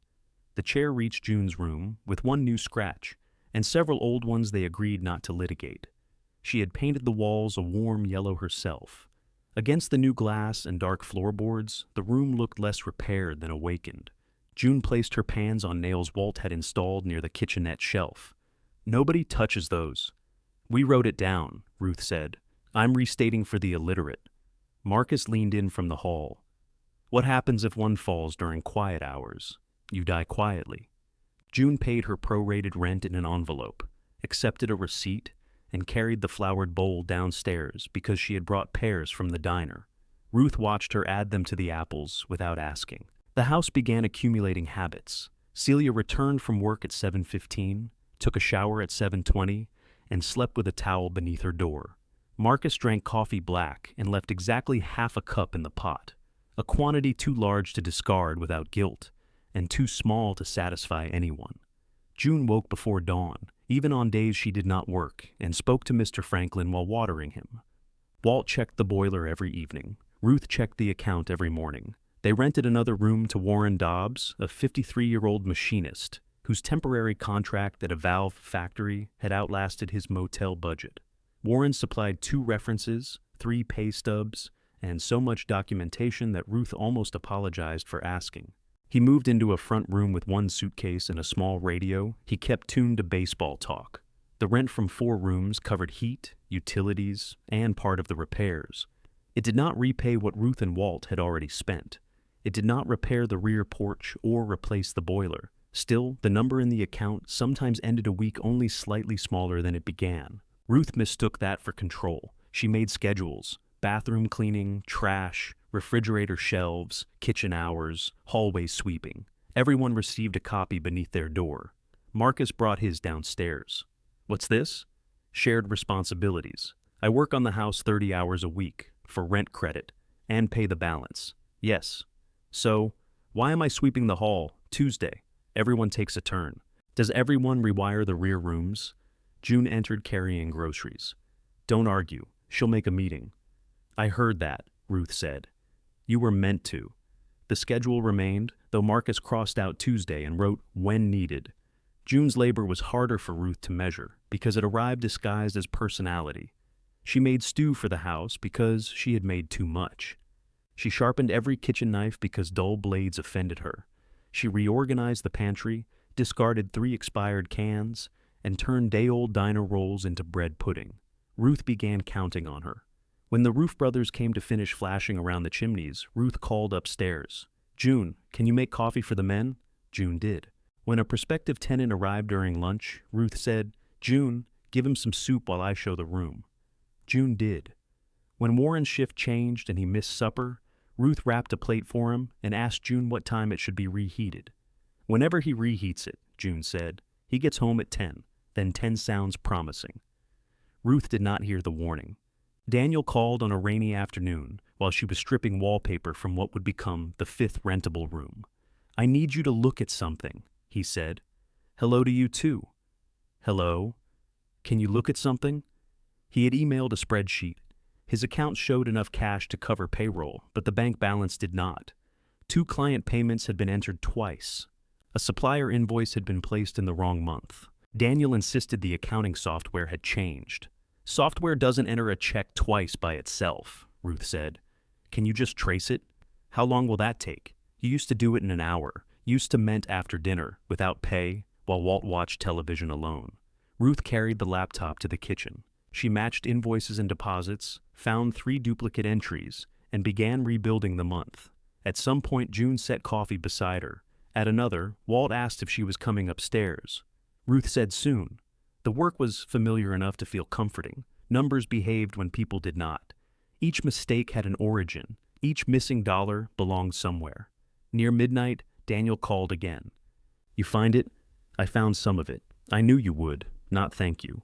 Not how much time had it taken. Only the old confidence that Ruth would make the emergency disappear. You need a bookkeeper, she said. I have one. No, you have software and me. I can't hire anybody until these jobs close. The jobs have been closing for 2 months. Mom, please don't start. Ruth looked at the sleeping house. June's pan hung above the stove. 4 labeled shelves held 4 people's groceries. The rules lay beneath the flowered bowl. I'm stopping, she said. What? I'll email what I found. You do the rest. I have payroll in the morning, then you have a long night. Are you serious? Yes. He began talking faster. Ruth heard fear beneath the irritation, the same fear that had brought the red folder to the farmhouse. Her fingers moved toward the laptop. Then she placed both hands flat on the table. Good night, Daniel. She sent the corrected portion and closed the screen. Walt was awake when she went upstairs. How much did he pay you? He asked. He didn't. Then how many months' rent did he get?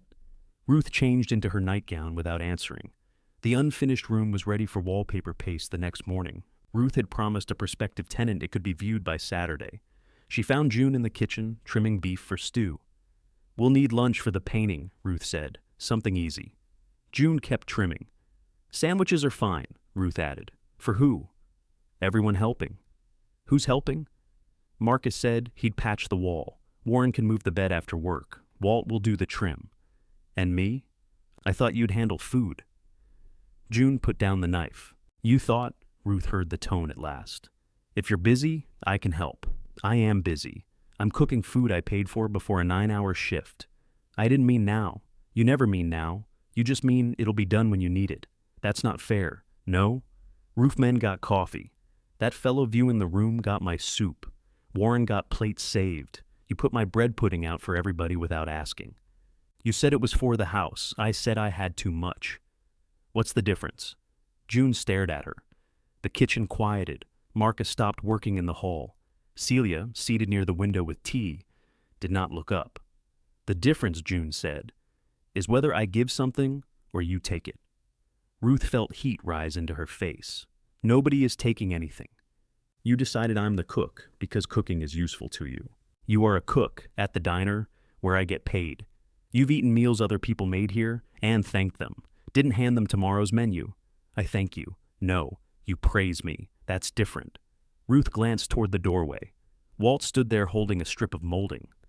This should be private, she said. June gave a short laugh.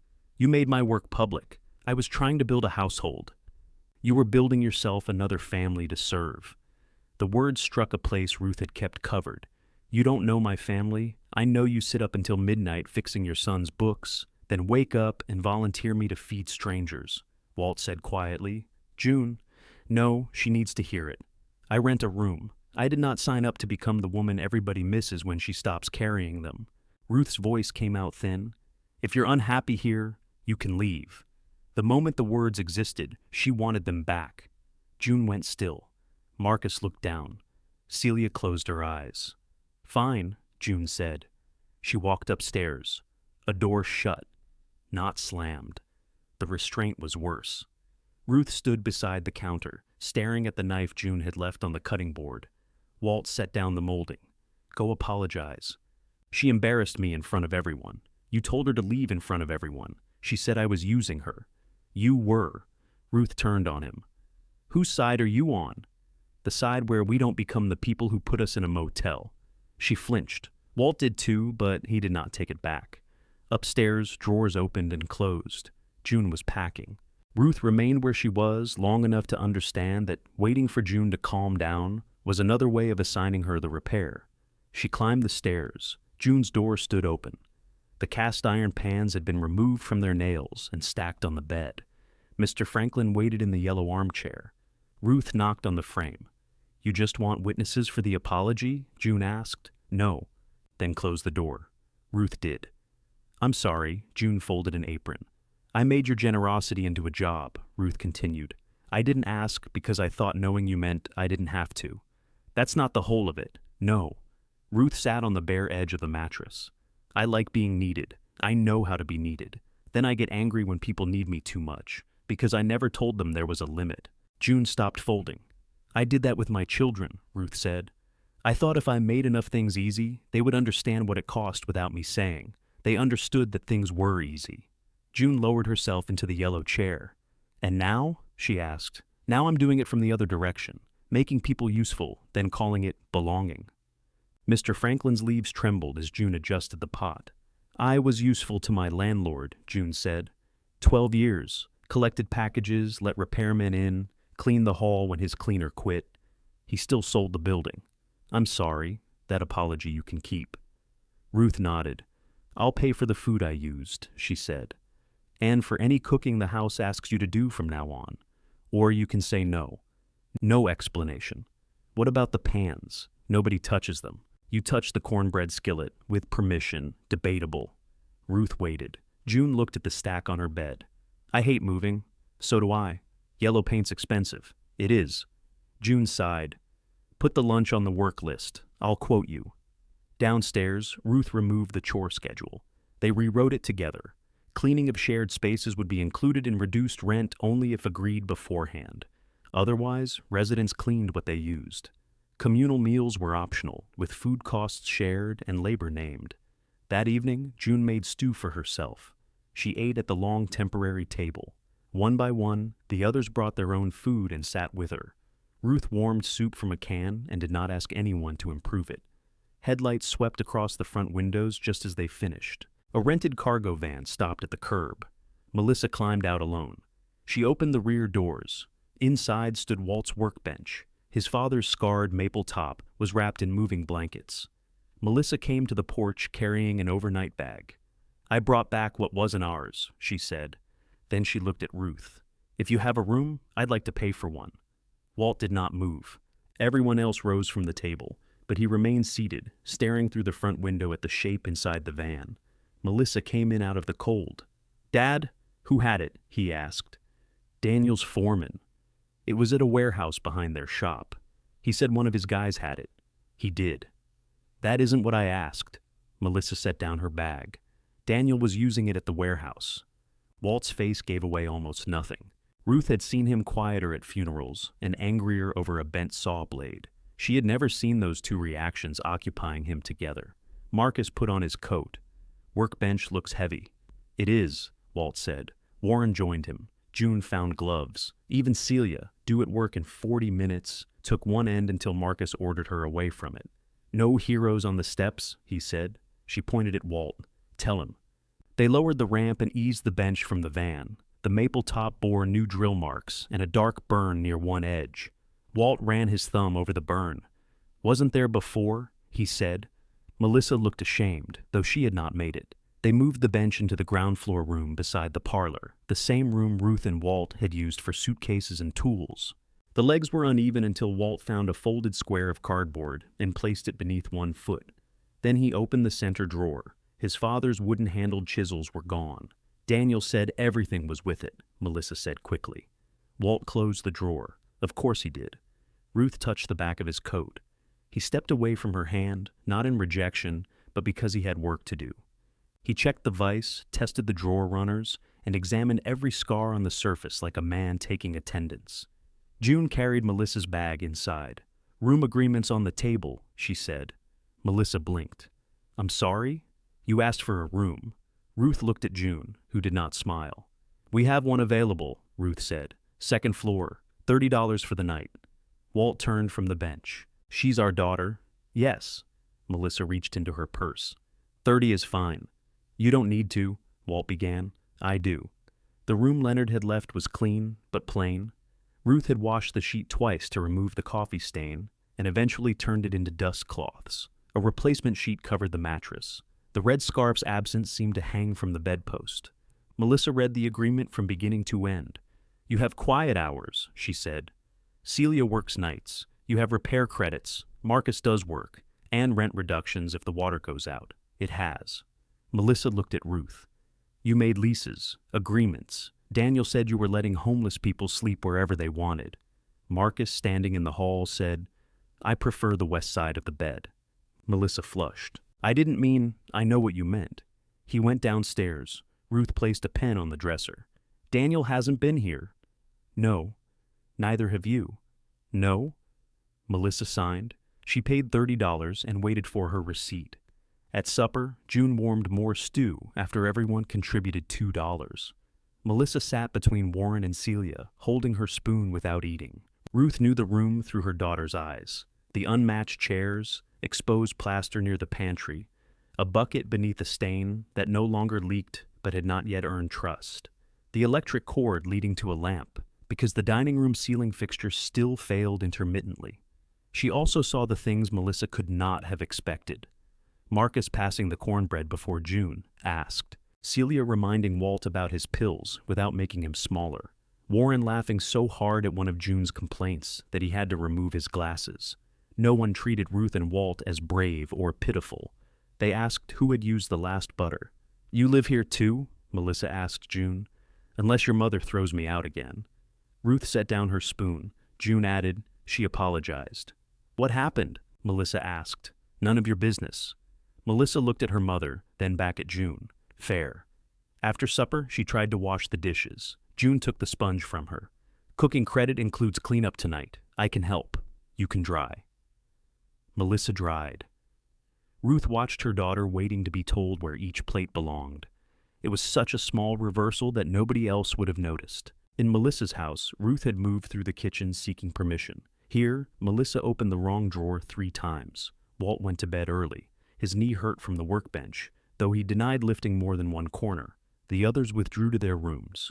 June left the kitchen spotless and the cast-iron skillet untouched. Ruth found Melissa in the dining room, staring at the motel envelope. It lay beneath the flowered bowl, its back covered with figures and names. "You kept it," Melissa said. "I needed the paper. You keep receipts in it? Expenses. Melissa turned it over. 3 nights remained visible in her handwriting. Her fingers left the envelope. I'm sorry. Ruth sat opposite her. I know. That isn't forgiveness. No. Are you going to forgive me? I don't know. Melissa pulled her sleeves over her hands. She had done that when she was young and frightened. Ruth had spent years believing adulthood removed old gestures. It only taught people to hide them better. Curtis said he couldn't breathe in his own house, Melissa said. He said everything changed overnight. So did ours. I know. No. You know now? Melissa looked toward the hallway. Daniel promised me he'd take you Monday. He said the apartment over his garage would be cleared out. Daniel's garage doesn't have an apartment. It has an office, with no bathroom. He made it sound different. You wanted it to sound different. The sentence hurt Melissa. Ruth saw that and did not retrieve it. Curtis told me if you stayed, he'd leave, Melissa said. There it was. Ruth folded her hands. What did you tell him? I told him he was being cruel. And then? He said it was his house too. And then? Melissa's eyes filled. I drove you to the motel. Outside, a truck passed on River Street. Its headlights moved across the ceiling and disappeared. I kept thinking Daniel would fix it, Melissa whispered. You left us because you thought we would still be waiting when helping became convenient. That's not fair, isn't it? I was scared my marriage would end. Ruth's voice softened, but not the words. You did not leave us because you couldn't help. You left us because helping us cost you something. Melissa covered her mouth. Ruth waited for herself to feel powerful. She felt tired. When you locked the car doors, she said, did you know we were watching? Melissa began to cry without answering. Did you? Yes. Why did you lock them? I don't know. Try. Her daughter lowered her hands. Because I thought you might come after me, she said. And I didn't know if I could drive away twice. The honesty entered the room like cold air. Ruth looked down at the table. The grain had darkened wherever damp plates had rested over the years. Nothing in the house was smooth enough to hide what had happened to it. You should sleep, she said. Mom, I can't make this easier tonight. For once, Melissa did not ask her to. In the morning, Walt was at his workbench before breakfast. He had oiled the vise and removed the damaged drawer. Melissa stood in the doorway. I'll get the chisels back. Don't promise. I will. Don't promise, he repeated. Bring them or don't. Just stop making words do the work. Melissa nodded. She spent the morning scraping old paint from the 5th room. Ruth had not asked. Melissa found a scraper, watched Marcus for several minutes, then began on the opposite wall. She wore good trousers and ruined one knee before June handed her an apron. At noon, Daniel called Melissa. Ruth heard his voice from across the room. You had no right to take equipment from my property. It was Dad's. It was being used. That doesn't make it yours. What else did you tell them? The truth. Which version? Melissa glanced at Ruth and switched off the speaker. No, Ruth said. Leave it. Melissa hesitated, then set the phone on the windowsill. Daniel's voice filled the unfinished room. Mom, I need those corrections from the spreadsheet. The totals still don't match. I sent what I completed. You stopped halfway through. Yes. I have people waiting on checks. Then hire somebody. With what money? You pulled everything out of the account. My money. You loaned it to the company. I loaned you a specific amount. I did not agree to fund every shortage afterward. You're spending it on strangers. Ruth looked at Marcus. He gathered his tools and left the room, closing the door behind him. Daniel continued. That farmhouse money was supposed to support the family. It supported you. For 8 weeks. It's been longer. You know I'll pay you when I can. What are you asking for now? A pause. 10,000? It gets me through the next 2 contracts. Then I can repay the whole loan. Melissa sat down on the window ledge. Ruth's hand tightened around the scraper. No. Mom, think about what you're doing. You're throwing away our inheritance on a ruin. Ruth became very still. Your inheritance, she said, is what remains after your father and I finish living. You know what I mean. I do. That's the problem. Walt entered. He had heard enough from the hall. Bring my chisels, he said. Dad, stay out of this. Walt's expression changed. Ruth expected anger. Instead, he looked almost amused. You borrowed my tools, my bench, my wife's labor, and our money, he said. Interesting time to decide I'm outside. Daniel began another explanation. Walt ended the call. Melissa remained on the ledge. "He's going to blame me," she said. "Probably," Ruth replied. "Curtis already thinks I'm choosing you over him." Ruth picked up her scraper. "Are you? I'm trying to choose what I should have done. That is not the same as choosing us." Melissa absorbed that. "Okay," she said. She returned to the wall. After she left that afternoon, Ruth opened the boxes she had retrieved from storage. Beneath tax returns and appliance manuals, she found 3 spiral ledgers from Daniel's first years in business. Ruth had recorded every invoice, payment, and hour she spent correcting his books. Paper clips marked personal checks she and Walt had written for insurance, fuel, and payroll. Later, notebooks held smaller rescues, furnace parts, legal fees after a contract dispute, groceries during a slow winter. None created a claim Ruth intended to enforce. They were simply the history Daniel had replaced with a feeling that his parents had never done enough. She made copies at the library. On the first page, she wrote, "This is what support looked like when you received it. The loan agreement is still the loan agreement. There will be no more money and no more unpaid bookkeeping." She mailed the package without ceremony. The following Friday evening, headlights stopped outside again. Melissa entered carrying the same overnight bag, a paint scraper, and $30. Ruth gave her the same room. Nothing was forgiven, but Melissa had come back after learning there would be no reward for coming, and that was the first thing Ruth trusted. Melissa came back the next weekend and the next. She always paid $30. She always read the board in the kitchen to see which work had been quoted rather than assuming she could help wherever she pleased. The first time she asked Ruth whether scraping paint could count toward the room charge, Ruth said no. Melissa paid and scraped anyway. She ruined 2 blouses before June gave her 3 work shirts left behind at the diner. She learned to cover her hair, score wallpaper before wetting it, and stop pulling when the plaster began to come with the paper. "You're using too much water," Ruth told her. Melissa set down the sponge. "Do you want me to use less, or do you want to do it?" The question contained no challenge. Ruth was still suspicious of it. Less. Okay. It was strange to have her daughter in the house without serving her. Ruth did not prepare the room before each visit beyond clean sheets. She did not stock Melissa's preferred tea. Once, when Melissa arrived after supper, Ruth showed her where the leftovers were instead of warming a plate. Melissa warmed it herself. Curtis never came. His name appeared in careful sentences. "Curtis thinks I'm punishing him.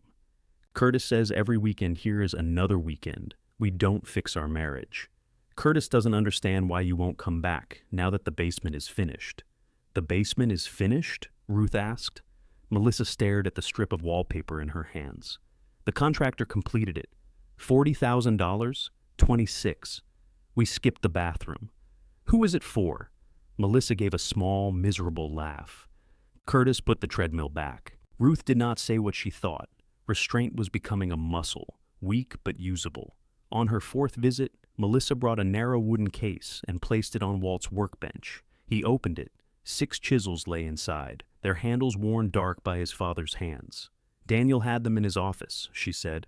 "How did you get them?" I asked. Then I asked again differently. Walt lifted the 1/2-inch chisel and sighted along its edge. Someone had sharpened it badly. "Needs work," I figured. He took out a stone, added oil, and set the blade at the proper angle. Melissa watched. "Can you show me?" Walt did not answer at once. Then he moved the lamp closer and made room beside him. The 2 of them sharpened chisels for more than an hour. Ruth passed the doorway 3 times without entering.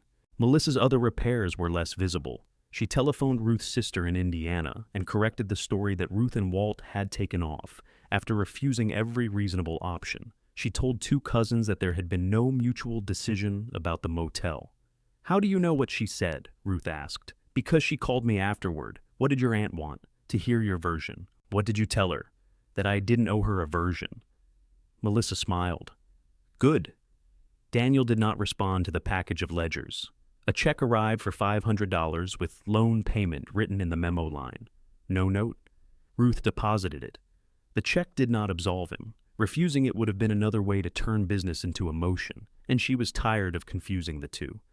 The house changed around them. Warren helped install shelves in the pantry after submitting a written estimate of 12 labor hours. June quoted the painting lunch and produced sandwiches, potato salad, and a bill with gratuity accepted written across the bottom. Marcus completed the rear circuits, then began restoring light to the upper hall one fixture at a time.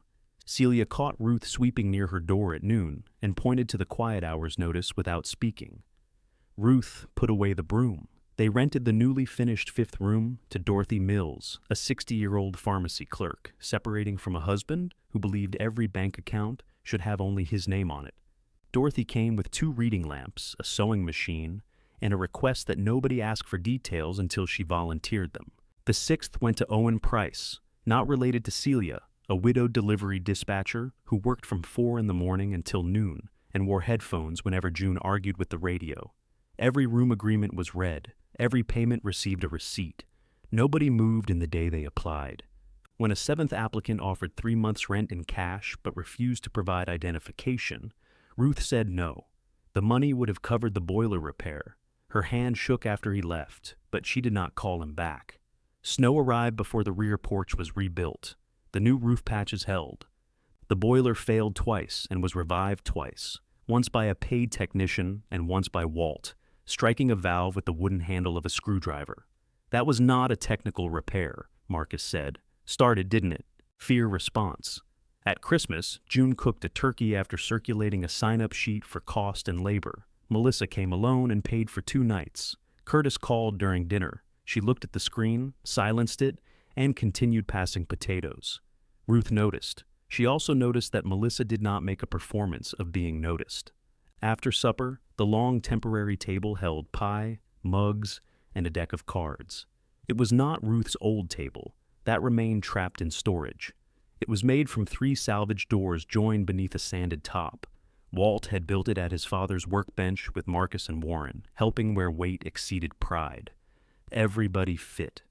By spring, grass covered the trench Avery had dug for the rear line. The maple growing against the foundation put out leaves, forcing Ruth and Walt to admit it would have to be removed before its roots did damage. They paid a tree crew rather than pretending Walt could handle a saw. "You're growing," Ruth told him. "Don't insult me." June's diner began sending customers down River Street to look at the old boarding house. Most wanted to see what $700 bought. Ruth told them it bought a raccoon, 6 leaks, dangerous wiring, and an opportunity to spend $17,000 more. One of those customers was Erica Lane, a freelance writer taking photographs for a regional magazine. She asked whether Ruth would agree to an interview about saving a historic property. "We didn't save it," Ruth said. "We're still negotiating." Erica laughed, then realized Ruth was serious. The interview took place at the long table. Erica spoke with every resident who consented. Celia refused to be photographed in scrubs. Marcus refused until June told him his hair could not get worse. Walt demonstrated the workbench and described which repairs he had paid others to do. "You could have done those yourself once?" Erica asked. "Some." "Was it hard to accept help?" "It was expensive." She waited for more. Walt added, "And yes." Ruth insisted that the article include the actual repair costs. She did not want the house presented as a $700 miracle. The price was merely the door. Everything after it had required money, labor, judgment, mistakes, and the occasional humiliation of being right too late. The article appeared in a Sunday supplement under a photograph of Ruth and Walt on the front steps. The headline emphasized $700 anyway. For several days, strangers telephoned asking whether rooms were available. One wanted to buy the old ELLWET sign. Another offered Ruth money to film a tour and became offended when she declined. A real estate agent left 2 messages about unlocking the site's commercial potential. Ruth erased them. Daniel called the following Tuesday. "I saw the article." "Hello, Daniel. Hello. You look good." "So do you, usually." He laughed uncertainly. "Business has stabilized. I received your payment. I'm sending another." "Good. Melissa says you have 6 tenants, residents." "Same thing." "No." He let that pass. "You've done more with the place than I expected." Ruth looked around the kitchen. June had written, "Don't touch," cobbler across a dish towel covering a pan. Marcus's newest invoice waited beneath a magnet on the refrigerator. The motel envelope remained under the flowered bowl, softened at the folds. "We've worked," she said.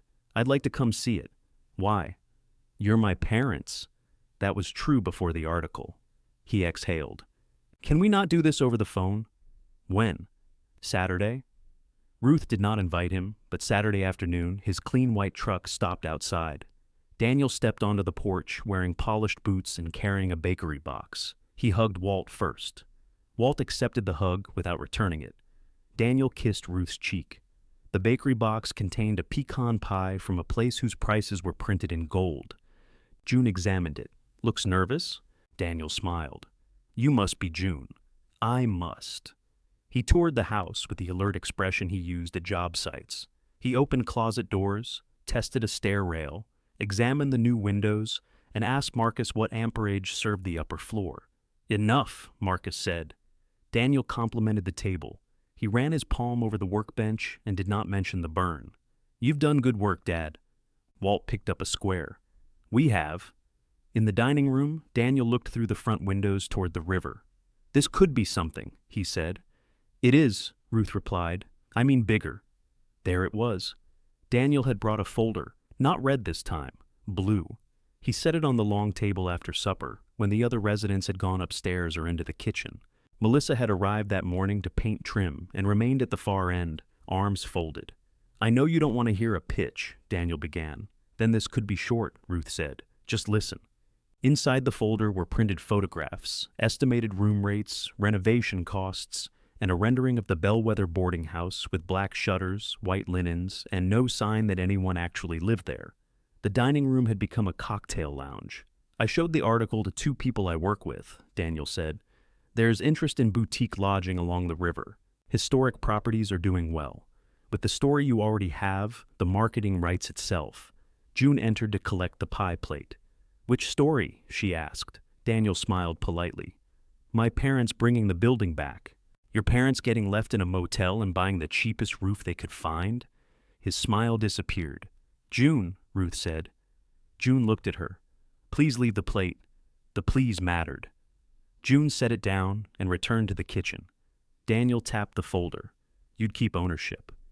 We form a partnership, secure financing, renovate professionally, and reposition the property.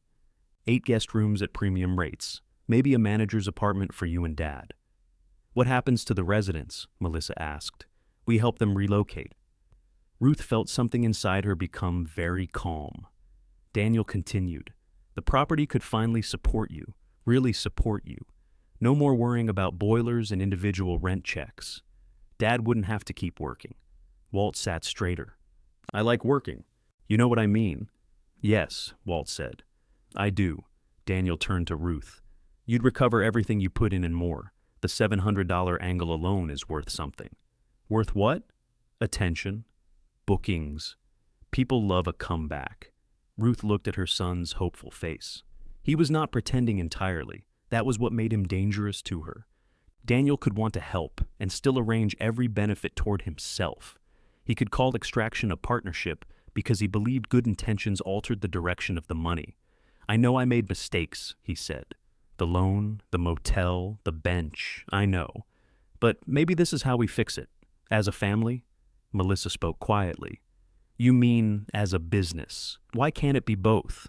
Ruth almost laughed. She had spent her life learning the cost of that question. Daniel opened to the final page.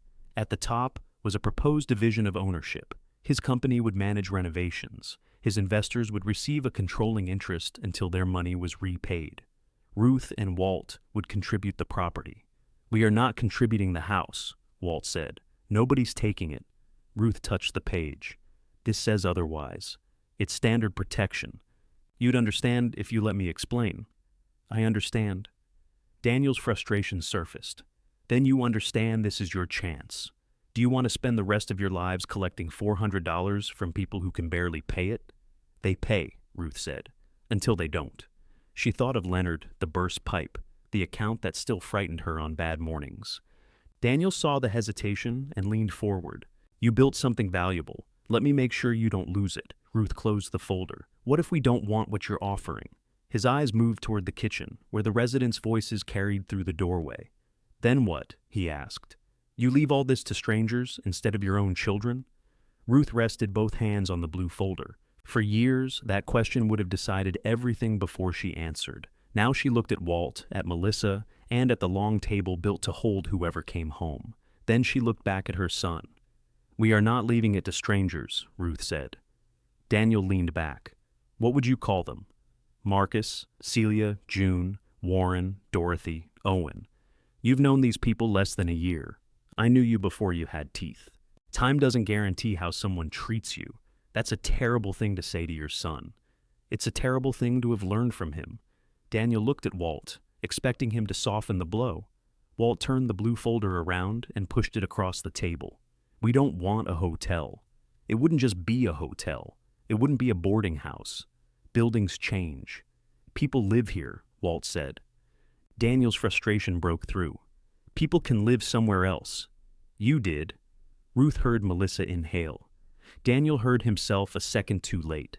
"I didn't mean—" "You meant exactly what you said," Melissa told him. He rounded on her. "You don't get to act righteous. You're the one who dropped them off." "I know." The simple admission stopped him. Melissa's face had gone pale, but she did not look away. "I drove them there," she said. "I paid for 3 nights, and I left. Then I told myself you were coming so I could sleep. I said I was handling it, and I chose to believe you because it was easier." Daniel glanced from her to Ruth. "So, now this is all my fault?" "No," Melissa said. "That's what I'm finally not saying." The room quieted. Ruth looked at her daughter.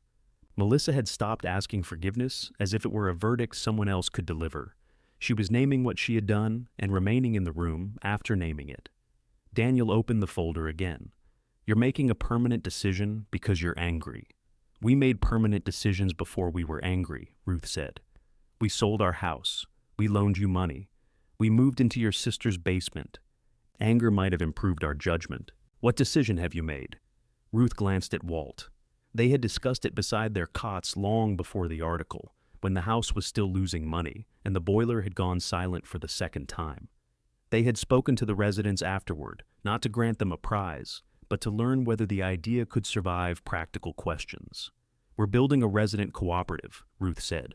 "Not tomorrow, not by wishing. Everyone who wants a share will contribute over time. Part of the rent will go into a repair reserve. Decisions about the common rooms, rates, and major work will be made together." Daniel stared at her.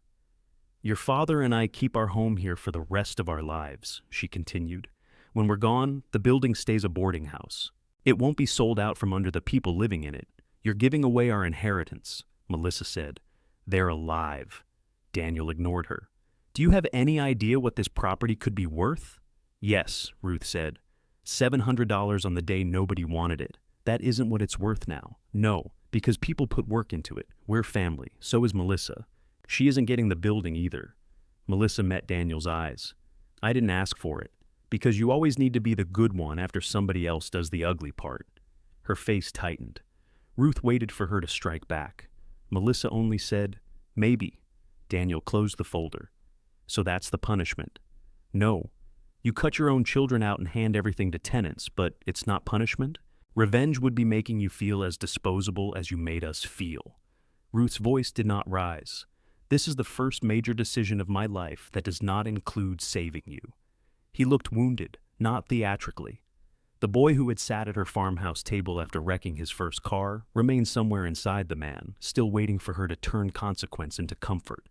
Ruth loved him. The love did not move her hands toward the folder. Daniel rose.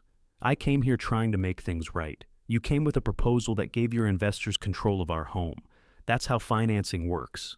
Then we don't want financing. You'll change your mind when the boiler dies? Maybe. When the roof goes again? Maybe. When one of these people doesn't pay? That already happened." Daniel looked toward the kitchen. "They're using you." June's voice came through the doorway.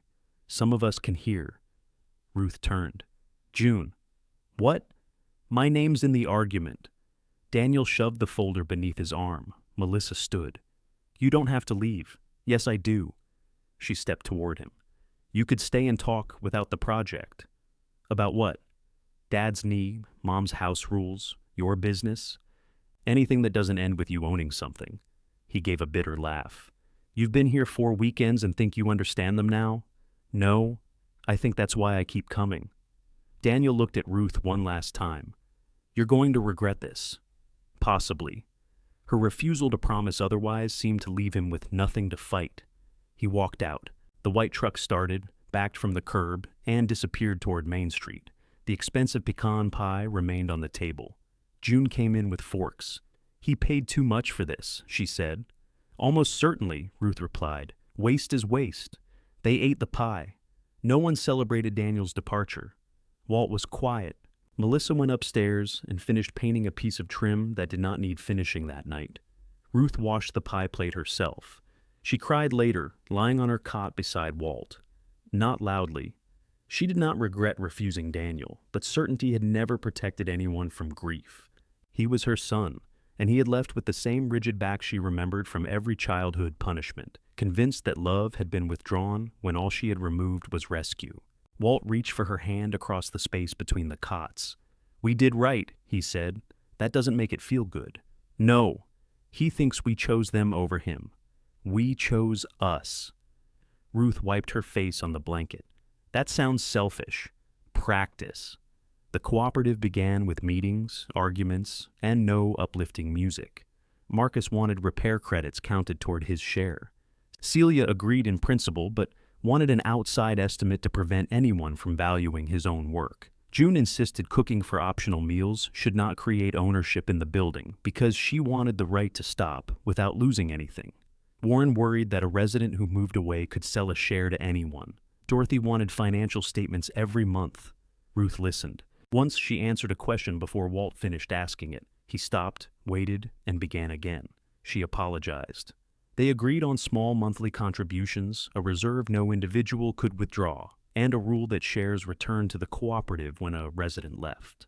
Ruth and Walt retained control while they lived there, but not the right to sell the building out from beneath everyone, after inviting them to invest their labor and money. Nothing about it was quick. The papers took time. The reserve grew by amounts that would not impress anyone who used the phrase commercial potential. Yet each month, the boiler became slightly less capable of destroying them. Daniel sent another $500 loan payment, then $200, then nothing for 3 months. Ruth did not call to remind him. She sent a statement showing the remaining balance. A letter arrived saying his company had reduced staff and given up the warehouse. He blamed supplier prices, late paying clients, and the cost of hiring a real bookkeeper. Ruth read the letter twice, then filed it with the loan papers. She did not correct his arithmetic. Melissa continued coming.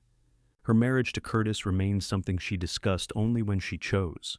She stopped wearing her ring for several weeks, then wore it again, then stopped.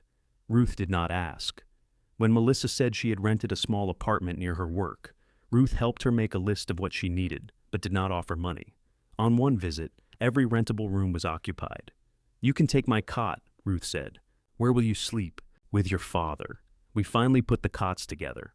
That sounds dangerous. At our age, mostly to the frame, Melissa slept in the parlor without paying. Ruth did not tell her this meant anything. Melissa did not ask.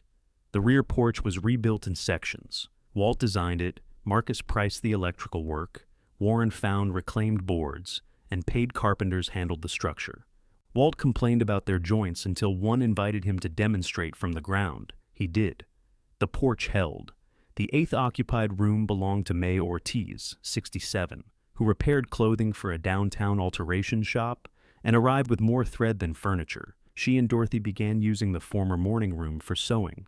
Owen placed a second radio in the kitchen, so baseball could follow him downstairs. Celia bought thicker curtains. Marcus replaced the sign he had painted badly with a smaller one Walt carved from salvaged oak. "Bellwether House," it read. The missing letters were no longer a joke they had to explain. Daniel stayed away. He called Walt once on his birthday and spoke for 11 minutes. Ruth knew because Walt watched the kitchen clock the entire time.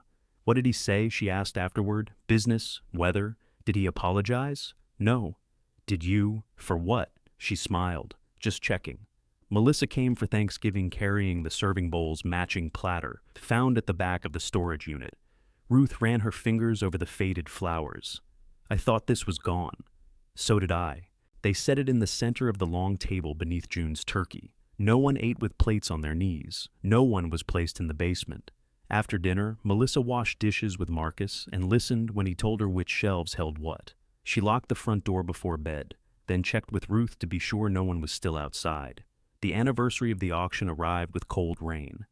June remembered the date because she remembered everything useful and several things that were not. She baked a spice cake after posting the cost sheet. Warren produced a bent brass frame from the valve factory's discard pile. May cleaned the glass. Marcus found the crumpled purchase receipt inside the motel envelope. $700, Dorothy said. That still makes no sense. It made less sense at the time, Walt replied.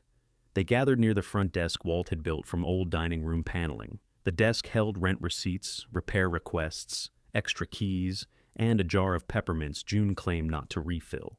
Marcus placed the auction receipt in the frame. Ruth stopped him. I don't want people thinking this place cost $700. It says purchase price, Marcus replied. Not total cost. They'll still think we got lucky. June folded her arms. You did. Ruth looked at her. You got a building nobody wanted, June said. We got landlords who did. Everybody's luck has strange manners. The others waited. Ruth thought of the motel envelope, Melissa's blue handwriting, and the first list she had made on its back when all their remaining money had to fit inside one frightened number. She thought of the burst pipe, Leonard's empty room, Daniel's blue folder, and June packing her pans because Ruth had nearly mistaken usefulness for love again. $700 had not bought safety. It had bought a place where safety might be built without asking anyone's permission. Hang it, she said. Marcus fastened the frame beside the desk. Walt adjusted it twice until it was level. Ruth stood beside him, their shoulders touching. From the dining room came the scrape of chairs and June's voice telling someone to keep a hand off the cake. Melissa laughed. The boiler complained beneath the floor. Mister? Franklin had grown 3 new leaves and still looked close to death. Walt offered Ruth his arm.